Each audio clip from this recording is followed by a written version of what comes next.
And now for something. Okay, how about now? Now? Okay, now for something completely different. That just didn't seem like it should be all that hard.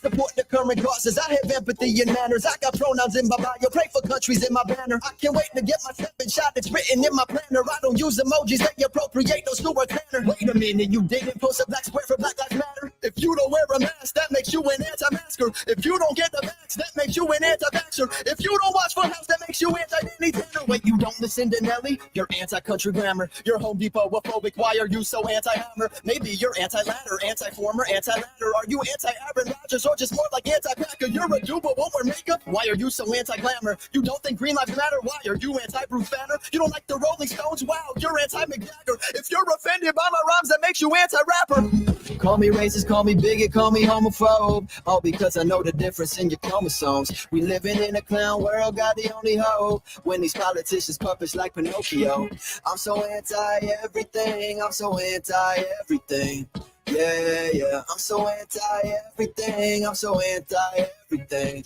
Yeah, I'm literally shaking right now, that is my slogan. Ivermectin is a horse drug for people like Joe Rogan. Fidel Castro is my hero, not that Nazi Ben Shapiro. We should all just stay inside until the carbon net is zero. I'm so anti-sound of freedom, anti-cop until I need them. Use minorities for virtue signaling, that's how I treat them. I'm so anti-Tesla, bro, plus I'm anti-gas and coal. Wait, but don't those two contradict each other? Well, yeah, I know, I'm so anti-chromosome, I'm so anti-Alex Jones. Trump was in the movie, so now I am anti-Home Alone. Voted Biden because he said that he'd forgive my student loans. I think kids should be allowed to cut off their boobs and their domes. I'm so anti-two genders, I'm so anti-Bruce Jenner. But wait, she's transgender, she goes against our agenda. She's a trans-exclusionary radical feminist, which is a term we just made up but doesn't really exist. Call me racist, call me bigot, call me homophobe. All because I know the difference in your chromosomes. We living in a clown world, got the only hope. When these politicians puppets like Pinocchio. I'm so anti-everything, I'm so anti-everything. Yeah, I'm so anti-everything, I'm so anti-everything. Yeah.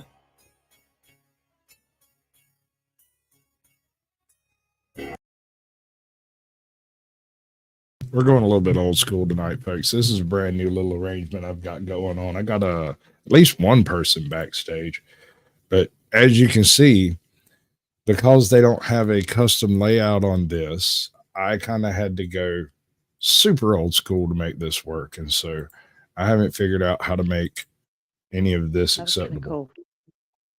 You like that? All right. That was kind of cool.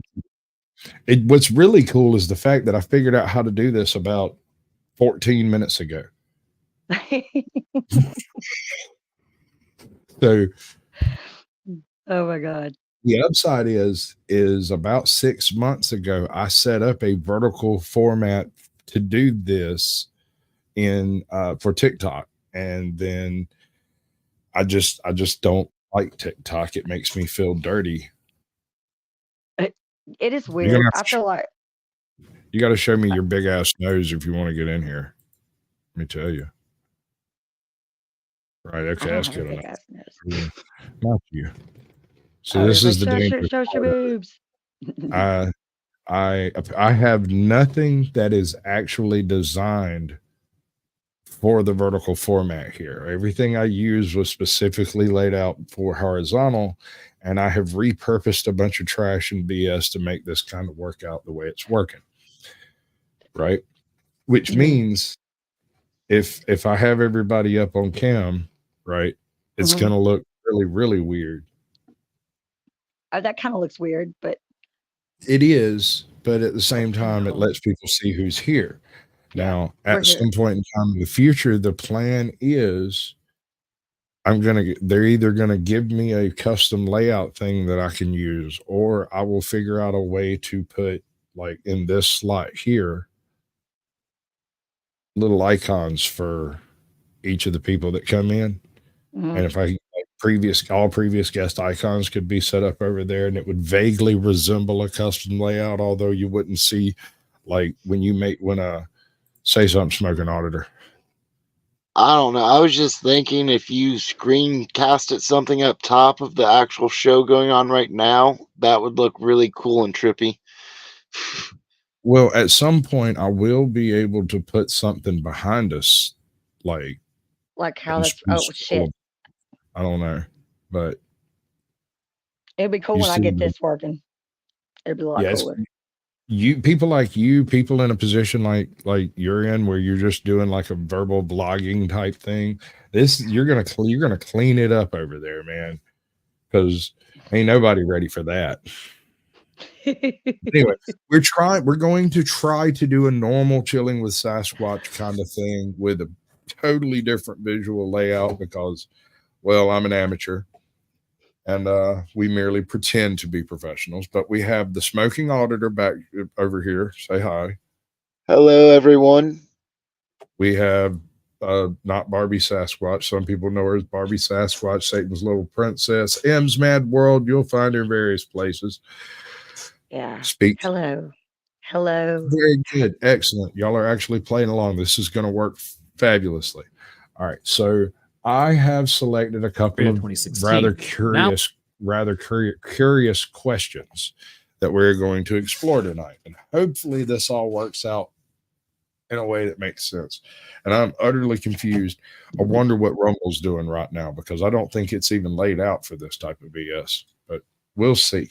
We'll see what works and what don't, which way we end up going in the long run. I guess I should look. I would look, but it involves me leaving, and that's a pain in the butt to get back in. Yeah, I kind of feel like if I turn on one more window, this laptop is going to freaking explode, bro. Like, I got it cooking over here, but it's okay. We're still up and running. What's up, Northwoods Press? Good to see you. Scrappy Dreams, welcome in. M's Mad World showed up. Just remember, when your house is being heated by your laptop, your electric bill will go up, but gas will be at all-time low. Big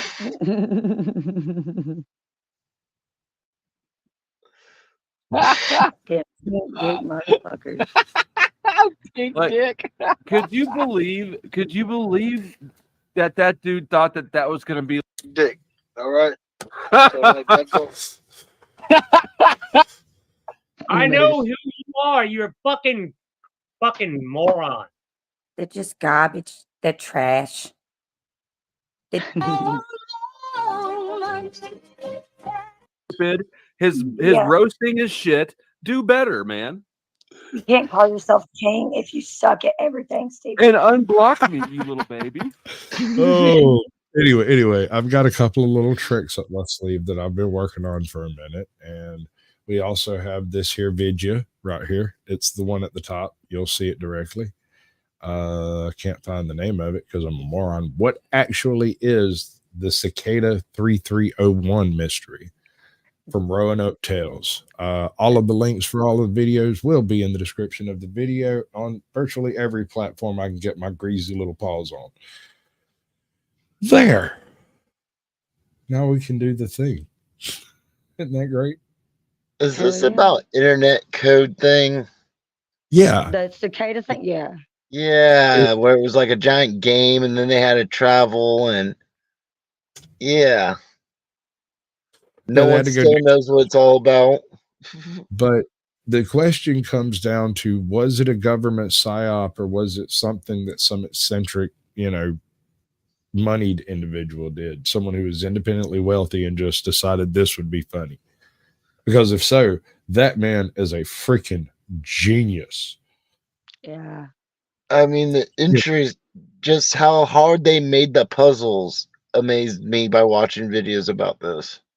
There's a couple of good like ARG type games that are like augmented reality or whatever. Hello, Melissa. Welcome in. Good to see you. And I'm one of those people who will sit and go through a movie. If it's a good movie and I don't mind watching it, I might end up going through that thing almost frame by frame. I will do scene by scene. Like take the Thing. I have gone through The Thing scene by scene probably 10 times in the past 5 years, just because someone was like, "Oh no, so and so was the last thing. There was no need for them to kill themselves at the end." I'm like, no, watch this. This, then that, then this means he was contaminated way sooner than you think it was possible. Right? Yeah. Thank you, freaking. Contaminated. Yeah. All of this is courtesy of freaking. He figured it out. I don't know when. He did it a little while ago, and as soon as I got my wormy little fingers on it, this is what I did. This is what I did. So freaking get with me. I'll show you how this shit do, how it wiggle and jiggle, and you too can be almost as cool as this. I don't know. That sounds terrible. Cool. It's pretty cool, dude.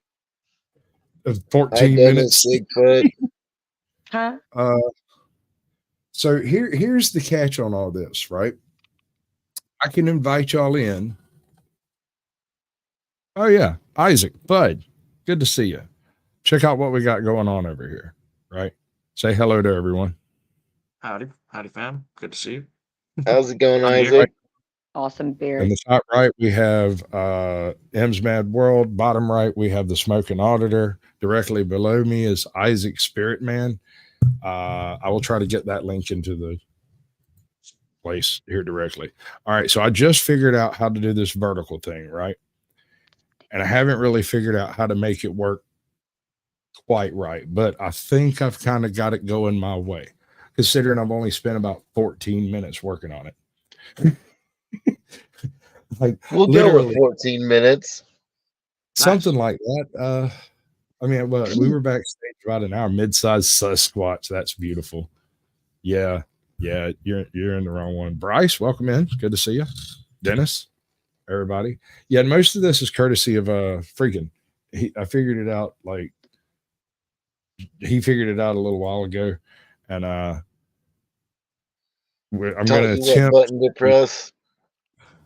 What proved that it could be done. I had not seen anything anywhere about anyone figuring out how to do this on StreamYard in a way that made any kind of sense. But they have the feature available. You have to go turn it on and then back out and come back in and reset all your cameras to work properly. So, see, that sounds like so much extra shit, though. But if you're not using OBS and StreamYard and all that silliness in tandem, you should be able to just roll in, click the button, and do that shit. It shouldn't even be a thing. All of this other stuff that I got going on is it's fluffy and fluffy and nice and cute, but it ain't necessary. How you doing, Isaac? You're muted. Doing good. I just had a little bit of cannabis. Kind of. Oh, good. Yeah. You're good. Everybody. I was like, yeah, no. I just want to doing sorry, like a Sasquatch. I had kind of considered doing like a Sasquatch Shills in this type of format, but I don't think it's really going to work. So what I'm going to go with is like the Chilling with Sasquatch line. And we're going to take a look at a couple of videos and maybe make a few smart ass remarks about some people behind their back. That was kind of my plan, right? That work for you? Awesome. Sounds hilarious to me. And I would like to say, if you're in Illinois right now, please be careful. There's a tornado warning out for you. Yeah, it's coming to get you. Y'all got to be careful. I got a buddy of mine named Thor. He rolls over there sometimes. That's actually kind of neat. It's weird. It's really weird. I'm going to have to monkey this around a little bit. Because the chat that people chat on is on top of me, with the chat that people chat in on screen being directly above the chat that people chat on. It looks weird on the phone.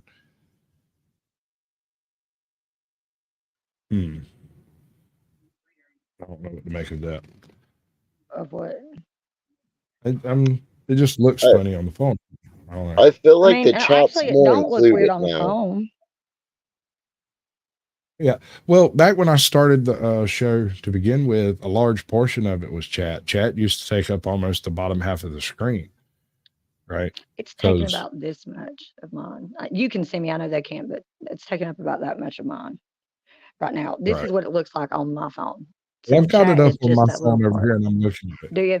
Yeah, Yeah. I know you don't like it. I know a whole bunch of YouTubers don't like I it. don't They don't mind. like it at all, and I get that. But here's the thing: I'm not going to do every show this way, but I might do the Chilling with Sasquatch this way. I do derive most of my viewers from the Shorts algorithm, and so I'm more likely to be spotted over here this way by them as a live streamer than I am doing a million live streams. They might stumble across me here. They will not see me if I'm just a live stream over there. Does that make sense? Yeah, you're on the Shorts live. Yeah, that's Oh. the whole reason of this layout. That's the whole purpose of doing the layout. It's happening now. Yeah, I've heard a lot about that. That's sick. You figured that out. So I wonder, but because the way mine is already, so you're okay. You know, we were talking about earlier. So if I click it to restream it, is it going to keep that layout on my channel like that, or is it going to go horizontal? I set up. I am the deriving channel. I set up the format. I dictate all of the add-ons, tweaks, sounds, everything backstage is all mine. So if you click it, it should stay in portrait mode. Yeah. And nothing else that I know of that I'm going to show tonight is copyright. So you should be relatively safe if you wanted to restream to your channels. I'll restream. Hey, Jock, I was just curious about that. I didn't even know, for one, I didn't know that it was actually showing up in the Shorts feed live. And I didn't know. Yeah, that's kind of cool. That's groovy. I'm trying to stream it too, but I've never done it. Let me see. You gotta set that up. Well, there's you're on a laptop, right? Yes. He is. There's a little button up there that says stream to audience. Yeah, I see it. What I usually do is copy the title of whatever it is and click that, paste it into the title slot, and then add like with whoever it is that I'm streaming with. It's a whole thing. Put the CWS CICADA. Yeah, it's just the 3 videos in particular that I'm going to go over tonight that I'm planning on covering. Since I don't know how this type of format's supposed to work, I'm going to stick to the normal format of the show. But I'm going to do it in this setup. So while we're actually doing the reaction, it's going to be like this, because otherwise they won't be able to see half the busket over there. How many times are you going to come in, Smoking Auditor? You're over there somewhere, I'm sure. Yeah, that's you. And we're going to do this again. Right? Okay. Hey, my thing came back for my symbol. Yeah, that's cool. That works. All right. So the Cicada 3301, is that correct? 3301, yes. What's your take on it as a just completely outside observer? We're just sitting over here, a couple of stupid few YouTubers sitting around, and we just heard about it. It seems really complicated for it to be a single person to do it. It seems to me more like a multinational effort to display talents. Yeah. Yeah. Yeah, I think it was designed specifically for that. Like they were literally looking for specific people. When those people solve the specific puzzles, it's not a solve. It's not that, but you know what I mean. You know what I mean? Like they're literally looking for certain kinds of people that have a specific type of like thought process. You know what I mean? Yeah. That's exactly what I think is it was, like I said, a multinational conglomerate of intelligence agencies working together to pick and choose the people that they wanted, like chess pieces on a board. But that's just my theory.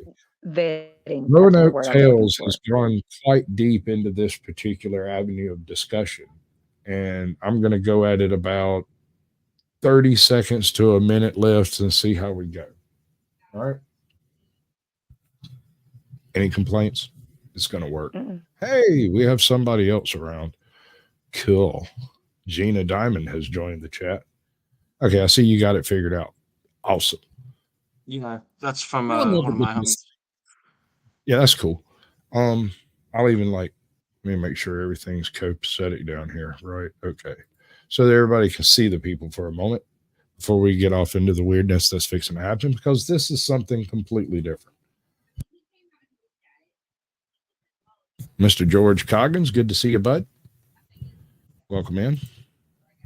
And roll that beautiful bean footage. The idea that there is more to something than meets the eye. It might be because we're so used to having the answers to everything at our fingertips nowadays, but there is something about a puzzle and finding a solution that just scratches that itch for a lot of people in a way that little else can. The internet, for better or for worse, has become home to a lot of mysteries.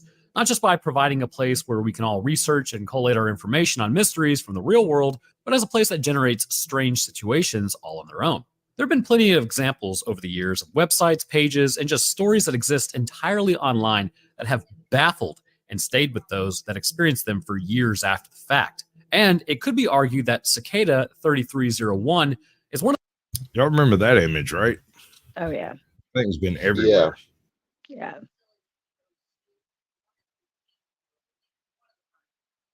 In 10 minutes. What's happening in 10 minutes? Gina Diamond is going live in 10. Just wanted to come show some love. Thank you, Gina. We appreciate it wherever you're showing it at. It's always good. Mr. Me and Algie. I like that. That's pretty good. Sarah Chapman, welcome in. Good to see you. One of the most mysterious ones that have ever popped up. And that is exactly what we're looking into today. As with a lot of the more interesting content on the internet, the Cicada 3301 saga can trace its roots back to one of the most infamous places on the net, the boards of 4chan. It's always 4chan if you didn't know. For good or for bad, a lot of what is famous, enduring, and let's say memorable on the internet can be... Here's another option we have. This is also a possible layout. Traced back to here in one way or another. The date is January 2nd, 2012, and the following message appeared in white text on a black background, what would become the group's most signature design. Hello. Which one do you prefer? This one or this one? I mean, both of them are pretty cool.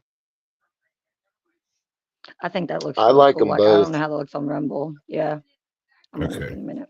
The other way makes me feel better because I can see myself talking. Oh, you know it? Yeah, when it's working. Yeah. Yeah, like when the thing's up there because I can see my circle light up. Okay. Well, we'll roll with it like this. Let's see what happens when I do that. We'll do it this way though. We are looking for highly intelligent individuals. To find them, we have devised a test. I don't think that's enough of a difference. I think that's just as effective. There is a message hidden in this image. Find it and it will lead you on the road to finding us. We look forward to meeting the few that will make it all the way through. Good luck, 3301. As to how you went about solving this puzzle, well, even following along with the published and verified solution, it gets complicated extremely quick. Far more complicated than even I am capable of understanding, which now that I've said that out loud, that sounds really douchey. Anyways, how anyone, far less multiple people, were able to get all the way through just shows how elite the minds they were searching for actually were. If we follow along the solution published on boxandtrick.com, and I'll post like a link to that, then the first step is to download the invitation image and run it through a text extraction tool. This yields the text Tiberius Claudius Caesar. Not exactly how you say that, but hey, that's how I say that. Amongst a string of otherwise random seeming numbers, which then tells the solver the exact type of cipher that will be being used on the text. By plugging the seemingly random text string into the Caesar cipher, it generates a link to an image hosted on the site IMGUR, or IMGUR, or whatever you want to call it. When the first solvers got as far as this, we will call it George. They found it on the George site. And that's where it was. Finally plugged the link into their browser, the image of a duck popping up must have elicited a groan from the more seasoned 4chan users. Was this complex riddle nothing more than an elaborate duck roll, the precursor to the much more famous widespread Rick roll? Fortunately not. While the image itself contained the text, "Whoops, just decoys this way, looks like you can't guess how to get the message out," there was in fact a lot more of the rabbit hole to go down. People successfully worked out there was a stenography tool called Outguess and picked these two words out of the message. Good to see you. Got Bo Omega joining. Freakin's still showing up. That's cool. Scrappy Dreams. Stephanie Jinx wandered through the door a moment ago. We got Truth Be Told Audits in the building somewhere. He's chilling. See, they've already made this too complicated for most people using the internet back then. You're not wrong. You are dead correct on that. But you have to remember, there are always basement dwelling trolls perfectly willing to completely obsess over some tiny detail. That is never in short supply. I'll never get that. I mean, so you're telling me all I have to do is say that I've been putting a secret code in my shorts for the last 6 months and someone's going to go crazy over it? It's very possible. That is not an unlikely event. Should you happen to desire to drive someone crazy, just imply that you might have done something and they will, and like people, yeah. No, it could, you could trigger somebody. ATL Transparency News showed up. It's good to see you, bud. I'm still kind of torn on all this layout finagling. I don't know. It seems effective. I mean, we got like 23 people in here. I've got 14 in my specific chat. It's It's going. It is happening. I did kind of want to try to get the chat on the screen though, and that's kind of a hiccup in all this. So basically the choice comes down to either the guests are on screen or the chat is on screen. That's But the if you were difference. using Restream, you could have that on the screen. You could have chat Not on in the screen. vertical. Not in You can't vertical. what? Not no, I can't, really? as far as I know, you can't do it in vertical. I don't think. Probably can actually. I don't know. Let me grab another phone. Oh my God. Target.com. Technique of hiding data within an ordinary non-secret file or a message to avoid detection.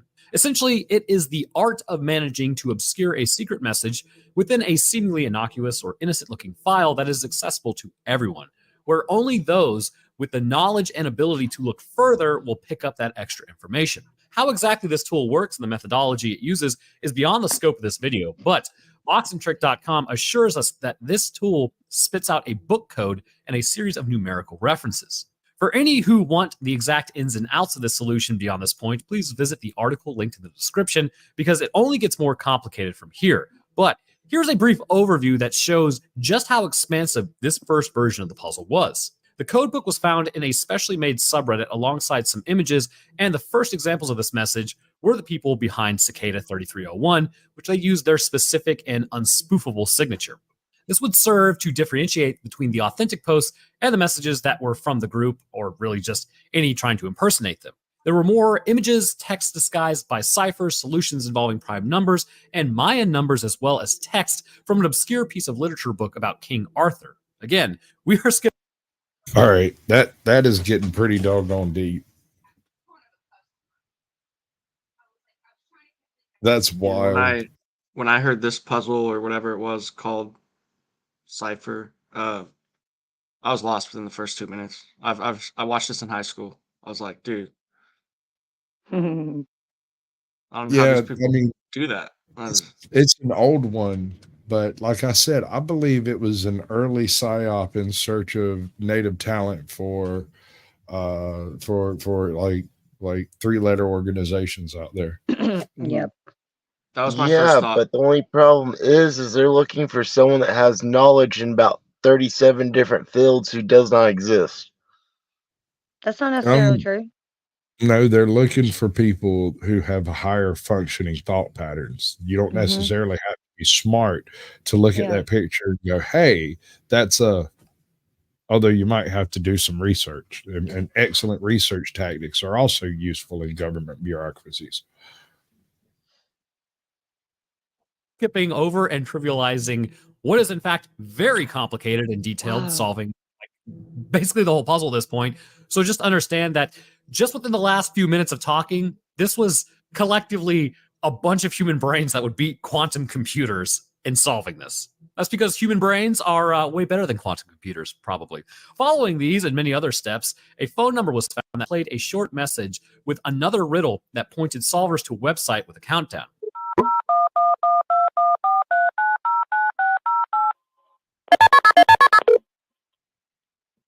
Wild. Very good. You have done well. There are 3 prime numbers associated with the original final .jpeg image. 3301 is one of them. You will have to find the other 2. Multiply all 3 of these numbers together and add a .com on the end to find the next step. Good luck. Goodbye. ATL is solid. When the countdown reached 0, the website He's a real to show dude, I coordinates promise. related to real-life I've touched him. locations. And given that these locations were in Europe, Asia, and the US, as well as Australia, this was where the collaboration of the international solvers came into their own. Each of the locations was visited, and they found a poster with a trademark image of a cicada and a QR code. More riddles followed, referencing to similarly obscure texts and ciphers tied up in bizarre pieces of That's the hard to real obtain deal there, literature, George. and Thank eventually you. directions to access an address on the Tor network. Those that successfully got this far were met with the following message. Congratulations. Please create a new email address with a public free web-based service, one you've never used before, and enter it below. We recommend you do this while still using Tor for anonymity. We will email you with a number within the next few days in the order in which you arrived at this page. Once you have received it, come back to this page and append a slash and then the number you received to this URL. For example, if you received 389-489-423-093-4209, then you would go to http://http://SQ6WMGV2ZCS/RIX-T.onion/389-489-230934209. And then it just ends with 3301. So basically. All right. So when you solve the first image, it takes you to a second image that tells you that you failed.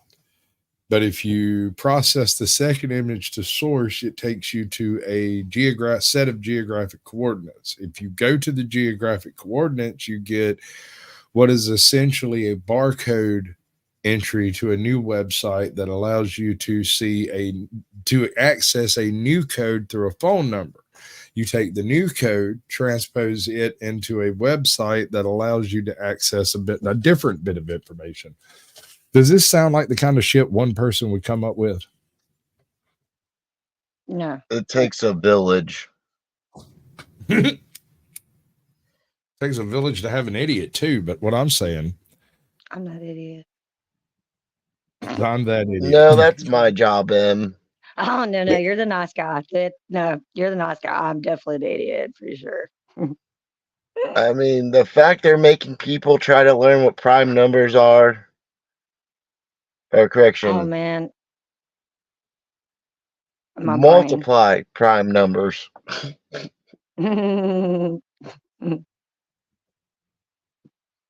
This is what happens when you're stoned. You trying to What happens to the people who couldn't afford the plane ticket to go get the QR code off the telephone pole out in like Nebraska? All right, so it was such a popular puzzle thing that people created forums, chat rooms, entire websites dedicated to it. Reddit. There's mad thousands Reddits about this on it. I'm telling you, whatever puzzle you come up with, the American public can be more autistic than it is difficult. Bored Ape Club token is the crypto that done something like this. It's a little different. I mean, just the picture they used, you have to have an obscure library book. And set up emails as requested, including a music-based one. But the exact ins and outs were only based. That's one of the steps in solving the code. That's what I'm saying is this isn't the kind of thing that a single person would have experienced throughout his life and applied to a long, drawn-out, circuitous code in order to what? Nobody who ever figured it out? I don't buy that. I'm more inclined to believe that it would have been perpetrated by either a government or a group of state actors working in unison to try to find the right useful morons in the population. That's my guess. But if they would have looked at the studies back in, what was it, the 50s when the CIA did this originally, you find people who are completely useless at anything else other than puzzles. Well, not necessarily, not in all cases. When you're looking for a native talent, you're looking for someone who has like exceptional logistical skills or exceptional correlative skills or information arrangement skills. These aren't the things that you can like teach in a class. Yeah. Practice will make you better at it, but you can't like go to a class and learn how to count cards. Yeah, but if you like to count cards for the dopamine hit it gives you, then you can go and count cards. Same thing with people who do puzzles. They do it because of the thrill of the puzzle, not because of all the process that it takes to do it. Well, the process is the puzzle in this case. They're looking for a very particular type of person with a particular type of psyche. The hard part's going to be convincing them to work with you. Okay, after sure. you find the 1 in 10 million person. Okay, you go and find that 1 in 10,000, and that will and then you got to find 75 of them in order to get one that's functional in a unit. That's fine. That's still a cost analysis benefit for any state that happens to recruit you. And I mean, furthermore, I guess if the paycheck's big enough, you get logged even if they don't select you as one of the agents, provocateurs, or whatever it is they're looking for. You get logged as a resource for future utilization in the event that they need somebody who happens to be able to do just what you do. I don't need my name on any more lists. You're in the wrong neighborhood, bro. On really what those who got this far have shared. Eventually, a final message was posted, which concluded the puzzle, at least for the first year. Hello, we have now found the individuals that we sought. Thus, our month-long journey ends. For now, thank you for your dedication and effort. If you were unable to complete the test or did not receive an email, do not despair. There will be more opportunities like this one. Thank you all, 3301. And that served as the conclusion. All right. So I came across a alternate theory that was, hey, Terry Charms, welcome in, girl. That was interesting to me, at least. The theory was, if you remember, there were a handful of time travelers, supposed time travelers, that popped up in the early days of the internet. And during this same time period, there were no less than 3 avowed time travelers who were regularly uploading material. And the theory was that one of the time travelers needed a particular brain pattern for some reason, and he was the one that perpetrated this whole thing in order to find enough people to pull off whatever it was he was trying to do. I always really liked that theory. Yeah. That makes more sense than anything else I've heard about this. Isaac? Because he probably needed help getting home. Something like that, I'm sure. Or you could find a team, but then if you're looking at people that can track the data, track the IPs, track all that, like I don't know who's looking for those people. Right. That's kind of the backwards thinking model for this. Retro engineering why someone would do this. The determination would be either a group of state actors or a time traveler might need a specific ability to calculate a specific destination that he can't calculate, but some people can just look at the right picture and know the answer. Yeah, it could have had something to do with some of the subjects in the puzzle and not the puzzle itself, even if he was looking for an answer and used us as like a quantum brain to find it. Exactly. That's exactly how they would make AI. Well, AI doesn't have brainwaves and can't jump to a conclusion. The theory was that he needed someone that could do heavy duty mathematics without actually having to process the math itself. So it would be a case where you just show them a bunch of numbers and the kid reaches over and pokes a point on the map. It's right there. Okay, go home. I'm done with you. You have a lovely evening. Have a nice life. Well, alrighty then. Yeah, okay. Yeah, before any of this, like I didn't know you were gonna dive into any of this conversation, but when you started playing it, that's my first thought was like, it seems like they're looking for people to be able to do this, not just for fun. Right. First thought, but I don't know. Wow. Okay, that was Smoking Auditor dropping out and dropping back in. Conclusion for the first Yeah, I year. have a storm going on here. Duration of the puzzle, there are testimonies from people who claim to have gotten all the way through the process and then say they were recruited to a software team. No specifics are offered other than to say it was geared towards IT security in some form or fashion. Now, I mean, that's totally possible because typically when you go into anything security related, you're going to sign an NDA, which means they can sue you if you talk too much about it. I sign NDAs all the time, which means I could be sued if I talk about things. So you just kind of don't.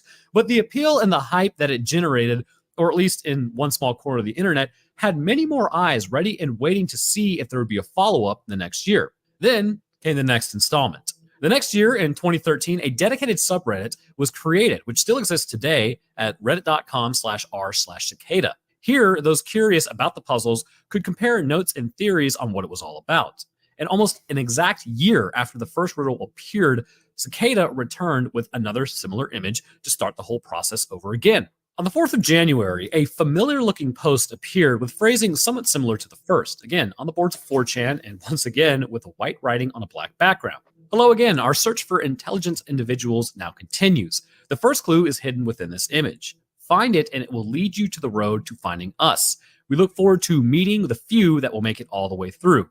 Good luck, 3301. The premise and process of cracking the code was similar in a lot of ways to the first year, and if the technical intricacies of the solving interest you, then you can find the full details in the same place as the first one. To give a very brief overview, again, quantum computers versus human brains, there were ciphers, books on the occult, and the seemingly ever-present outguess and downloadable files. There were a few strings that led solvers to a Twitter account with seemingly random strings of letters and numbers as tweets. After more technical wizardry and solvers collectively working out the next few steps, they were once again directed to a .onion site. The exact details of how these clues were deduced is either fairly complicated if you are working with a knowledge of hex code and binary, or completely baffling to the majority of internet users, such as myself. There is no shot I would have figured this out. Again, there are steps that vary from incomprehensible to potentially genius if you possess the knowledge to understand them. Again, I don't.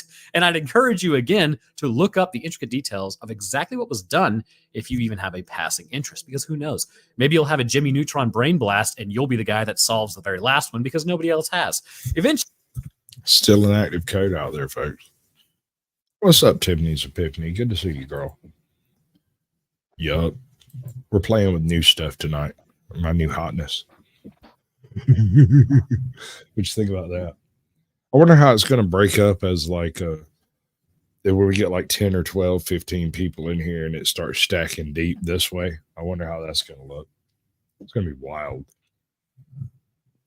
Eventually, there was a real-world coordinate spat out like the first time, leading to 5 U.S. locations, as well as one in Russia and Japan. Again, there was the famous logo and phone numbers, although they had additional access codes that referenced back to a table that had been deciphered earlier in the puzzle. I told you, it's far more complicated than can really be adequately expressed here, but I'm basically giving you the quick and dirty. So the end result, after another few brain-melting deductions, was a quick-fire quiz that respondents had to complete. Depending on their answers, some were contacted by the group later. And once again, this marked the end of the trail for the second year. Similar to the first time around, there were various reports from alleged successful candidates that claimed to have gotten all the way through and said they were tasked with various software work for the shadowy group, but these remain unconfirmed. While the interest in... It is intentional that my screen is weird. I meant to do that. I do have some experience with like some sort of people looking for intelligence on some level and offering jobs, because I had a bad breakout in my apartment and I destroyed the whole thing, but they went in and found my papers and my math and stuff. And I had the FBI show up to my house. And like they interviewed me to make sure I wasn't a terrorist and I wasn't going to use the math. And interviewed me, said, "This is how I got my job here." Well, I mean, whatever it takes, man. Although you're definitely on a list. Yeah, I was gonna say you're on a list. Yeah, no, I know that. So do you work for the feds now? No, he just told me that's how he got in. See, this is why you don't keep stuff written down. Oh, come on, bro. I got to write everything I was down. in You know that. college and I wanted to solve a puzzle, literally. So I'd made certain equations. And they were like, "What are you doing with that math there, boy?" Yeah, you have I some asked them, I was like, weapons "Wait, grade mathematics. before you guys leave, was it right?" And they're like, "Yeah." He's got weapons Nice. grade. So be careful. He'll Yeah. break that math out. He'll kill everybody in this room. I'll chill. He's got math and he's not afraid to use it. Be surprised what you can do with calculations, a banana peel, and a pencil. Add a rubber band in there, you can do some real MacGyver stuff. That damn math shit. The I ongoing mean, tale pool is nothing but angles. puzzle appeared for the third year, there were two things that became immediately apparent. The first was there were more eyes on it every year, and as such, more chances for people to work together to pool their mental resources. But the second thing that was really evident was the difficulty of the puzzle had increased dramatically. As it would happen, the third and final year was the first time that, at least as far as anyone can tell, no one managed to solve it all the way through to completion. His math was mathing. Not as far as the group behind the mystery or any solver had openly admitted. Again, around the same fateful date as the two previous times, January the 6th, the year of 2014, marked the publication of the third and ultimately final riddle. A Twitter post went up with the now familiar white writing on a black background reading, "Hello, Epiphany is upon you. Your pilgrimage has begun. Enlightenment awaits. Good luck. 3301. It's now becoming a little more strange."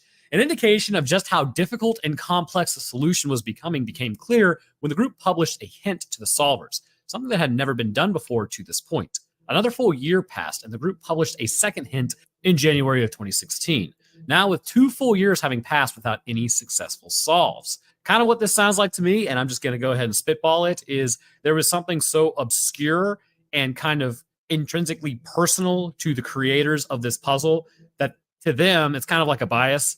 It seemed like, oh, well, people should be able to get it. But the reality is that nobody would understand it because it was just personal to them.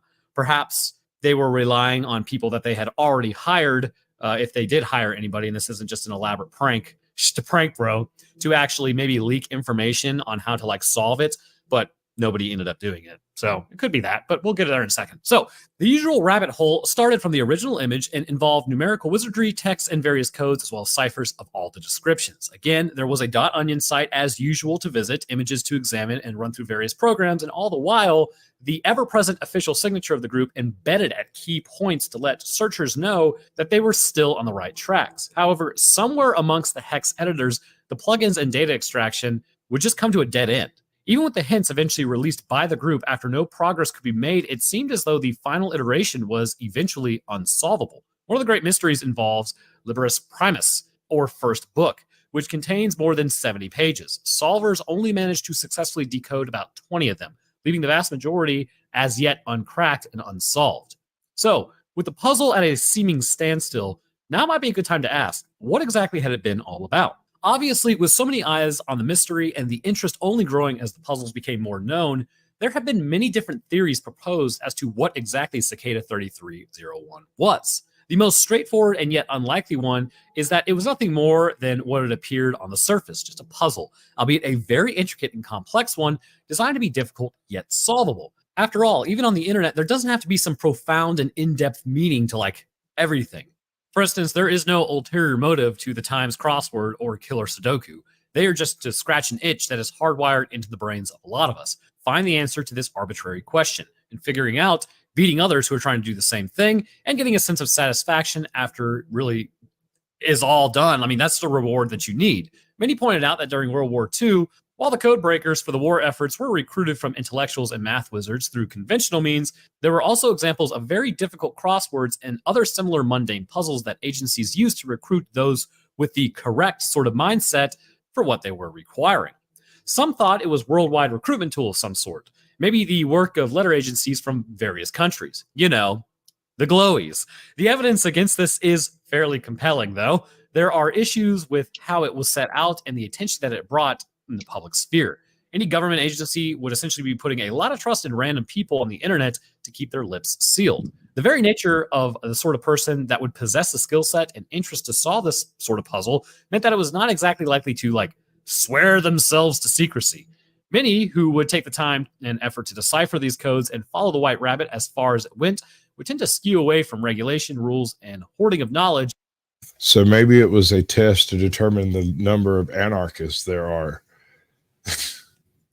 I don't know, but I think it's funny no one's realized that the first book that they have there is nothing more than a reference to a URL or a website.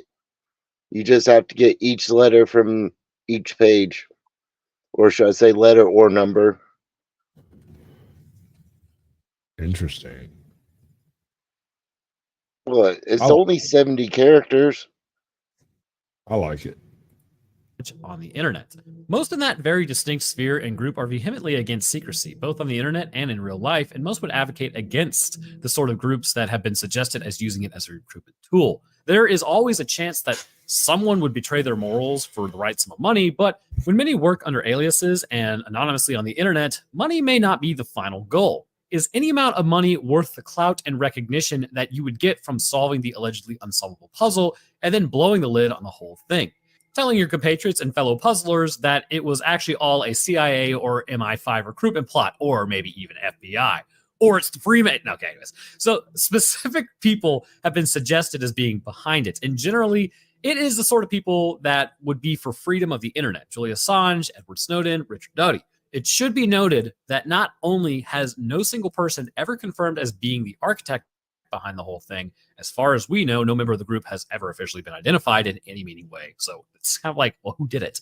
So if the solution to the third iteration of the puzzle series has ever been found, then the person or people have not gone public with it. Most of this comes down to just how obscure the riddle had become by this stage. In fact, given some of the complications that the very capable minds had come up against when trying to solve the third puzzle, there are some that think this might just be truly unsolvable. Or possibly the final code is, you gotta go and talk to a woman. The final message to the group, complete with their signature to verify its authenticity, was in April of 2017, simply saying, beware false paths. And that was a joke earlier. I know smart people talk to women. Anyways, they followed this with an urge to always look for their PGP signature. And other than a vague promise to give out more hints in 2024, which, hey, we're there has been radio silence. And again, it's only almost February. By the time this comes out, it'll be February. But that is pretty much where the story of Cicada 3301 ends. Not with some world-shattering revelation or even with the final solution to the last puzzle. As far as anyone has been able to tell or figure out, it's just sort of fizzled out. That isn't to say it hasn't left a lasting legacy, though, and not only on the internet. There have been similar types of mysteries that have caught on to similar effects. All that we're really left with in the end is the last puzzle without any official solution and not a single official word from the group behind the entire experience for a number of years. If their last message is proven to be accurate, then they have promised to release another hint this year in 2024. When this is due or what form it will take is anyone's guess. I'm going to go ahead and say it. I think late June it's going to come out. That's my official prediction. So while the mystery of the puzzle or what function it sought to serve is really kind of an unknown, it might be fair to say that the interest in it has fluctuated over the years. If you follow it back on Google Trends, you can see there are spikes and dips. Every single year, a new group of people will find out about Cicada 3301 and then go down the rabbit hole. It is still open to debate exactly what the project hoped to account for, but based on the comments of one of these successful solvers in 2012's initial puzzle, once he had answered a raft of questions about issues like censorship and internet anonymity, he was invited to work on a project with the team. According to him, he didn't ever complete his allocated work, and he had nothing to do with it anymore. While it seems fairly unlikely that it was ever a recruitment drive by any government organization, it's possible that some people believe that's exactly what it was. Over the course of multiple years, the project successfully singled out individuals who had extremely unique skill sets and brains that were wired to solve these intricate riddles. And would these sort of people not be a great asset to any agency anywhere around the world? The answer is yes. And although we may be left without any concrete closure when it comes to this, For any that are interested in it, all hope isn't lost. The information of past solves and the progress people have made with the most recent riddle are all readily available online. The hints posted by the group over the last few years are there to help you on your journey. And if you figure it out, let me know. So while the consensus may be that this last riddle is so complex that it is nigh unsolvable, there is always a chance that someone out there has the exact skill set and resources to make sense of it and crack the riddle once and for all. And with another clue being promised in 2024, there is arguably no better time to get your teeth into what has become known as the internet's most baffling puzzle. In the end, the true end goal of Cicada 3301 group and the riddles that they pose on the internet over the years don't really matter. The challenge has always been in figuring out exactly what the solution is, and that can be enough of a reward in and of itself. But I want to thank you guys for watching. If you enjoy, then leave a like would be fantastic of you, and subscribing is a great way to stay up to date on when I post. I wish I could solve a... How you like them apples? I think I know who's posting it. I think it's anonymous. They're looking for coders. New York City. That's not the weirdest thing I've heard. Yeah. It's unsolved at this point. Like the whole thing's not done. The whole thing's not the done? latest Yeah, one. it's not done. Oh. But when you need to know ancient Nordic freaking coded messages in a 70-page book to get a website, it's going to be a little hard for people.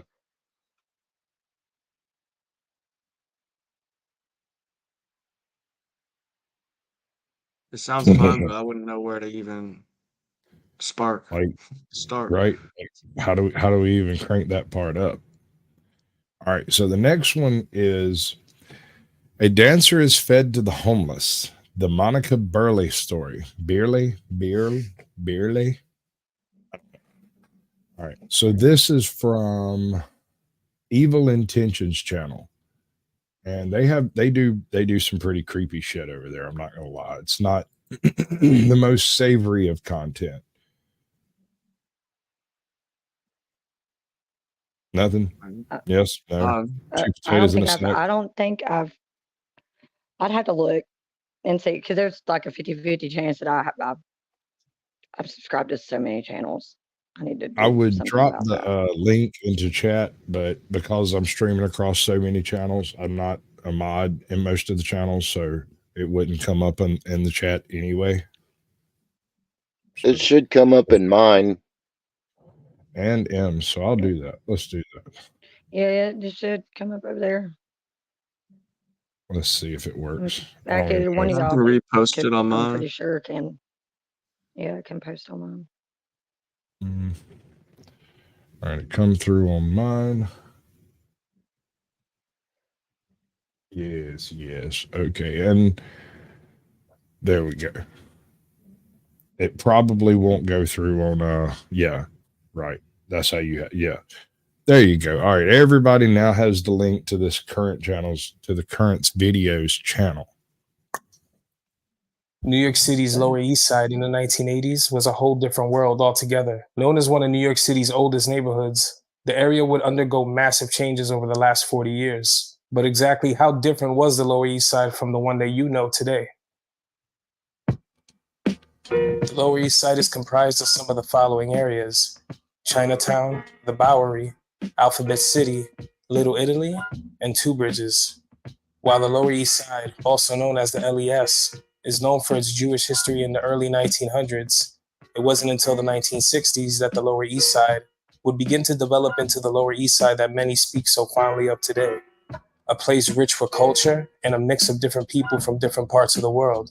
Despite the heavy crime, drugs, homelessness, and the landlord-driven fires that would bring abandoned buildings to the ground, the area would begin to draw residents who were musicians and artists, among other things. By the time the mid-70s rolled around, the Lower East Side was known as its own place with its own identity, separate from that of the greater New York City. Known as a central hub for all things creative, the Lower East Side became home to the sounds of hardcore punk and other forms of entertainment.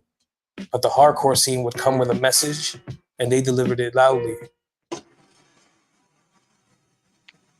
That beat's dope as fuck. I was feeling that. I was like, yeah.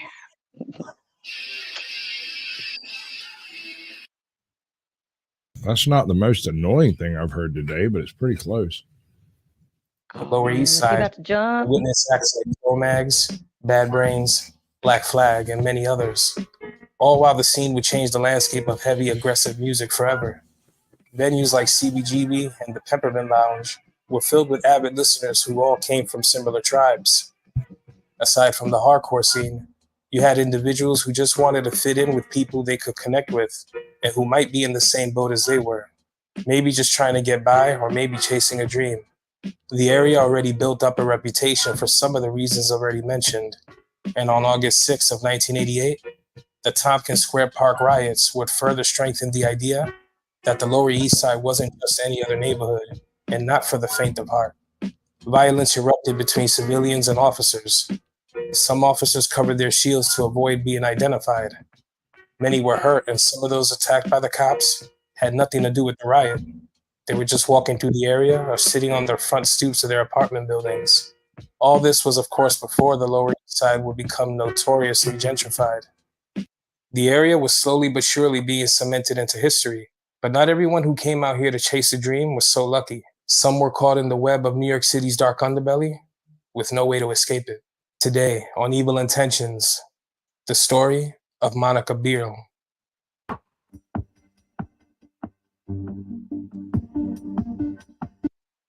So I kind of dig his whole intro setup. I like the way that works. Mm-hmm.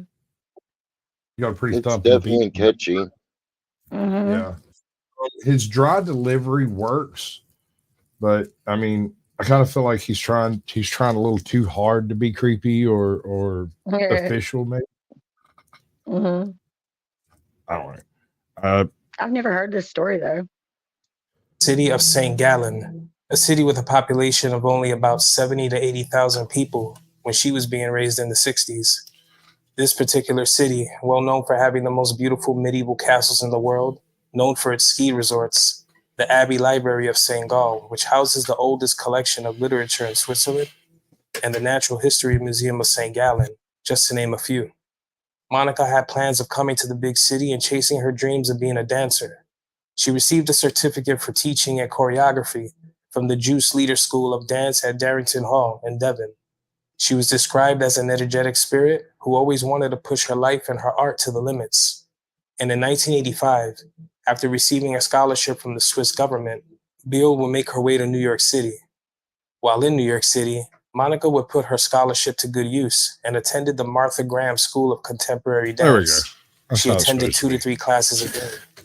She enrolled in school in 1985, but left back to Switzerland in 1987 to tend to her ailing mother and to do a tour of her own dance routines. She toured in 8 different cities, places like Zurich, Lucerne, and Basel. She was deeply talented, according to Alison Sherman, a spokeswoman for the Martha Graham School. To make a living, Monica would start dancing at go-go bars on Times Square, back when sex shops and sex workers on the street was routine. Among the places she danced was Billy's Topless, located on 24th Street in New York City's Chelsea neighborhood, a small location that resembled more of a bar rather than a strip club. Billy's only contained a small bar and a little over 20 chairs that would surround the stage. A modest establishment, but enough for Monica to keep financially stable. She was very close to her family and spent a lot of time talking about them. Her family and the art of dance were the 2 things that Monica truly couldn't live without. She was focused and nothing could get in her way. In the summer of 1989, Monica would find herself down in the Lower East Side, a place she frequented often where she would meet with friends and pass by to purchase marijuana. She also lived there. At the time, she was living by herself at 171 Avenue B after leaving her old apartment at 93 Orchard Street. This is where she met Daniel Rakowitz, a traveling hippie, marijuana enthusiast, and part-time drug dealer from Edna, Texas, also the son of a Texas deputy sheriff. Rakowitz was described as a troubled soul who had his first brush with grief at an early age, witnessing his mother suffer a fatal heart attack in a hotel room. That dude looks creepy to me. It kind of looks like Jesus. Maybe that's why he looks creepy to me. Looks like a surfer. I wonder how he got his beard to match his hair and same style of green. Same shade. That's almost I know. impossible. I was like, he kind of looks like Smoking Auditor too. I assume it's blonde. It's probably the camera. That's just me. I don't know. It's the time period how it was recorded. It's a RGB imbalance. I love that shit. His father would later marry Rakowitz's aunt, the sister of his deceased wife, but this too would come to an end. Over the years, loved ones of Daniel would mention his darker moments as a teenager, becoming addicted to drugs. He would make his way from Texas to Missouri, and finally to New York City's Lower East Side. There, he earned the nickname Chicken Man. People of the area recall Rakowitz having a pet rooster and sometimes walking through the park with a dead chicken wrapped around his neck. Rakowitz earned his money as a dishwasher and worked odd jobs while he couch surfed over the years, trying to find stability. He finally found his footing and began staying at 700 East 9th Street, just a few blocks away from the park. On the front door to the apartment was written, "Welcome to Charlie Gein's Spawn Ranch East," a combination of the names Ed Gein and Charles Manson. When the two met, they shared a joint and discussed living in the city. Monica was looking for a bigger place when Daniel suggested that she move into the apartment with him and the others that were also residing there. She could afford it, and it gave her the chance to have a better space. She Weird. accepted. Charles Two Manson went to celebrated third a few grade more with my jobs. grandpa. She also paid off Daniel's back rent. That's Say that kind of again. cool. That's pretty fucking cool. What Tell did me you That's again. say? weird. Super small town too. His grandpa and Charlie went to school together. Third grade. Elementary Last school. picture. In third grade, yeah. Third grade. And he was like MK Ultra out, right? Yeah, oh yeah. I That's what I think. mean, maybe that's one of the theories among others. I personally think he was nuts and was groomed. That his particular brand of crazy was way ahead of its time, so to speak. Here's the problem I have with Charlie Manson. He was absolutely absorbed and obsessed by race. He believed that race would be the defining feature of the future and that only race would matter when it came to where you could go and what you could do, and that it would eventually break down into a race war that would never end.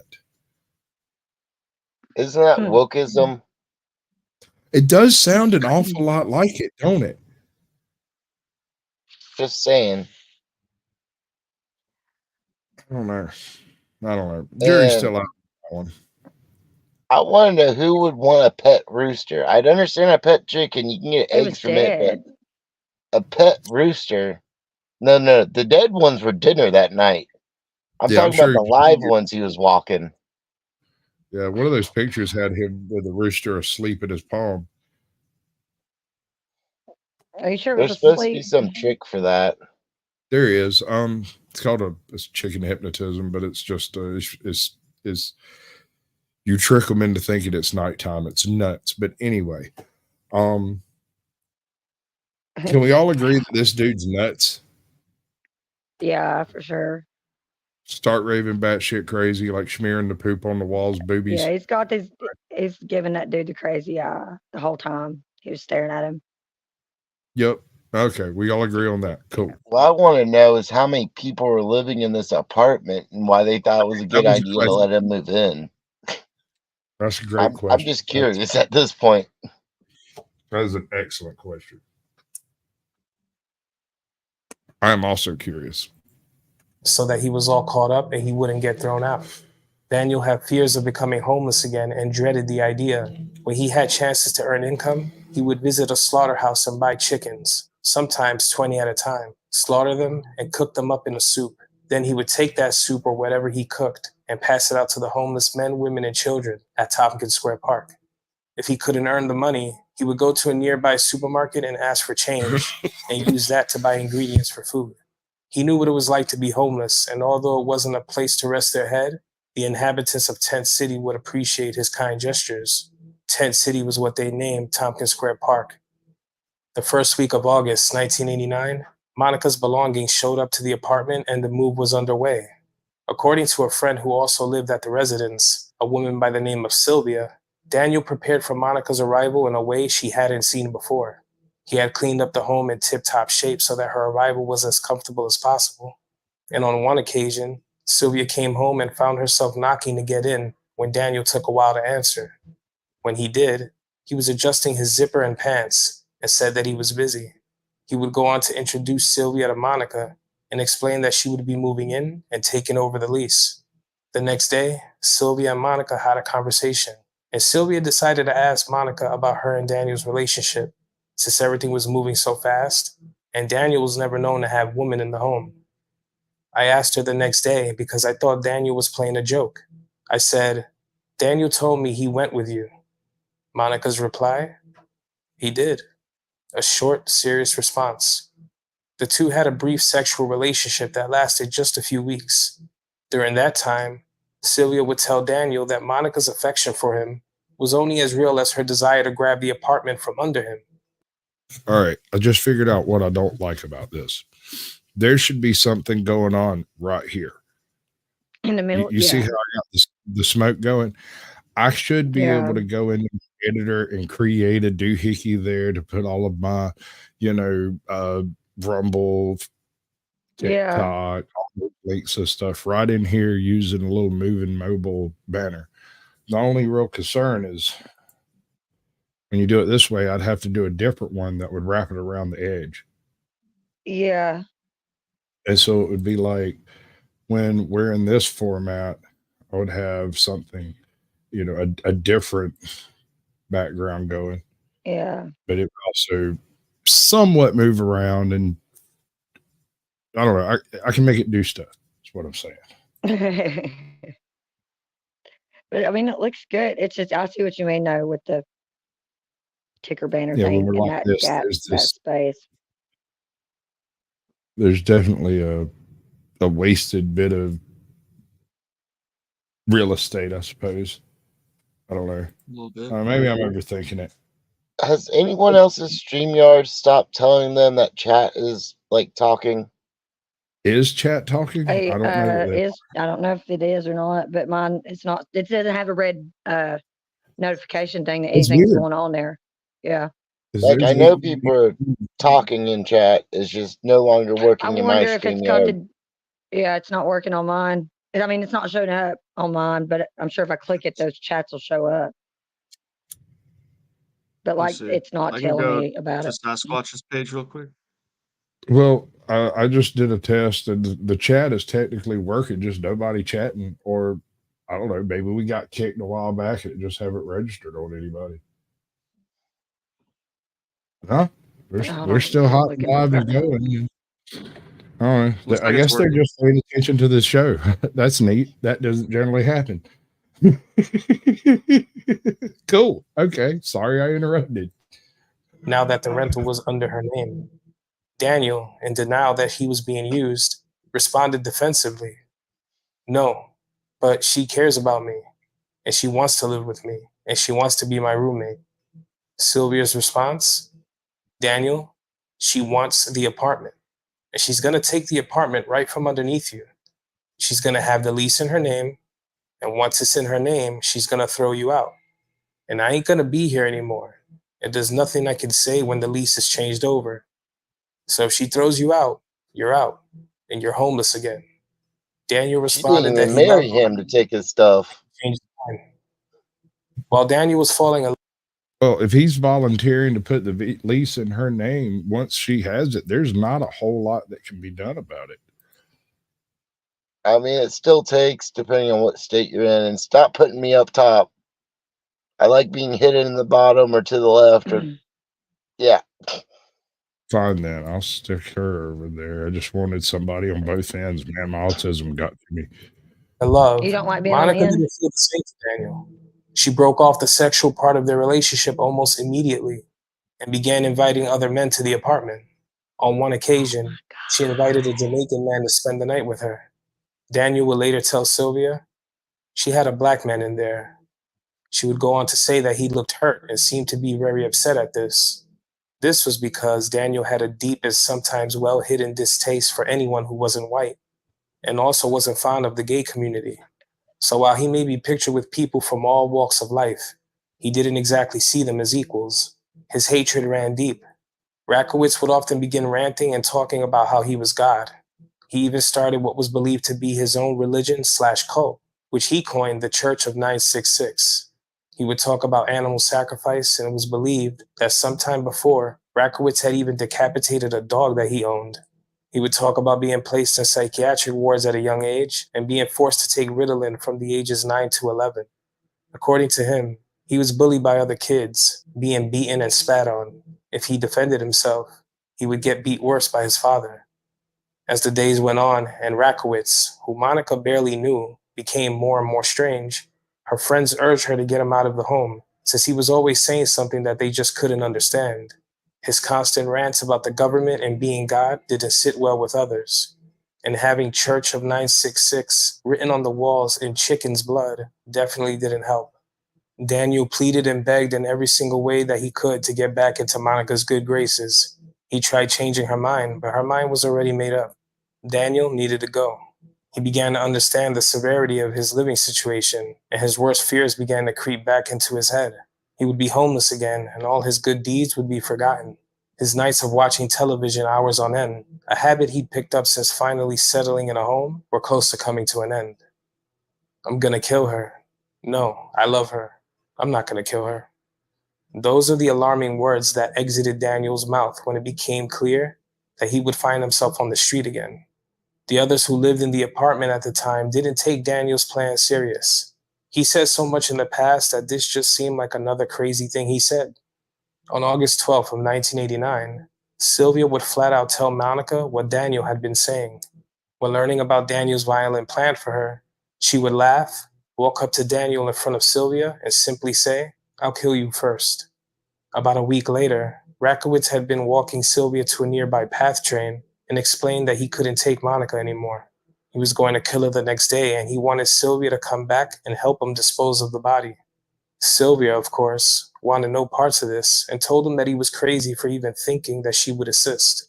She paid it no mind and she went about her business, not returning to the city until that Saturday.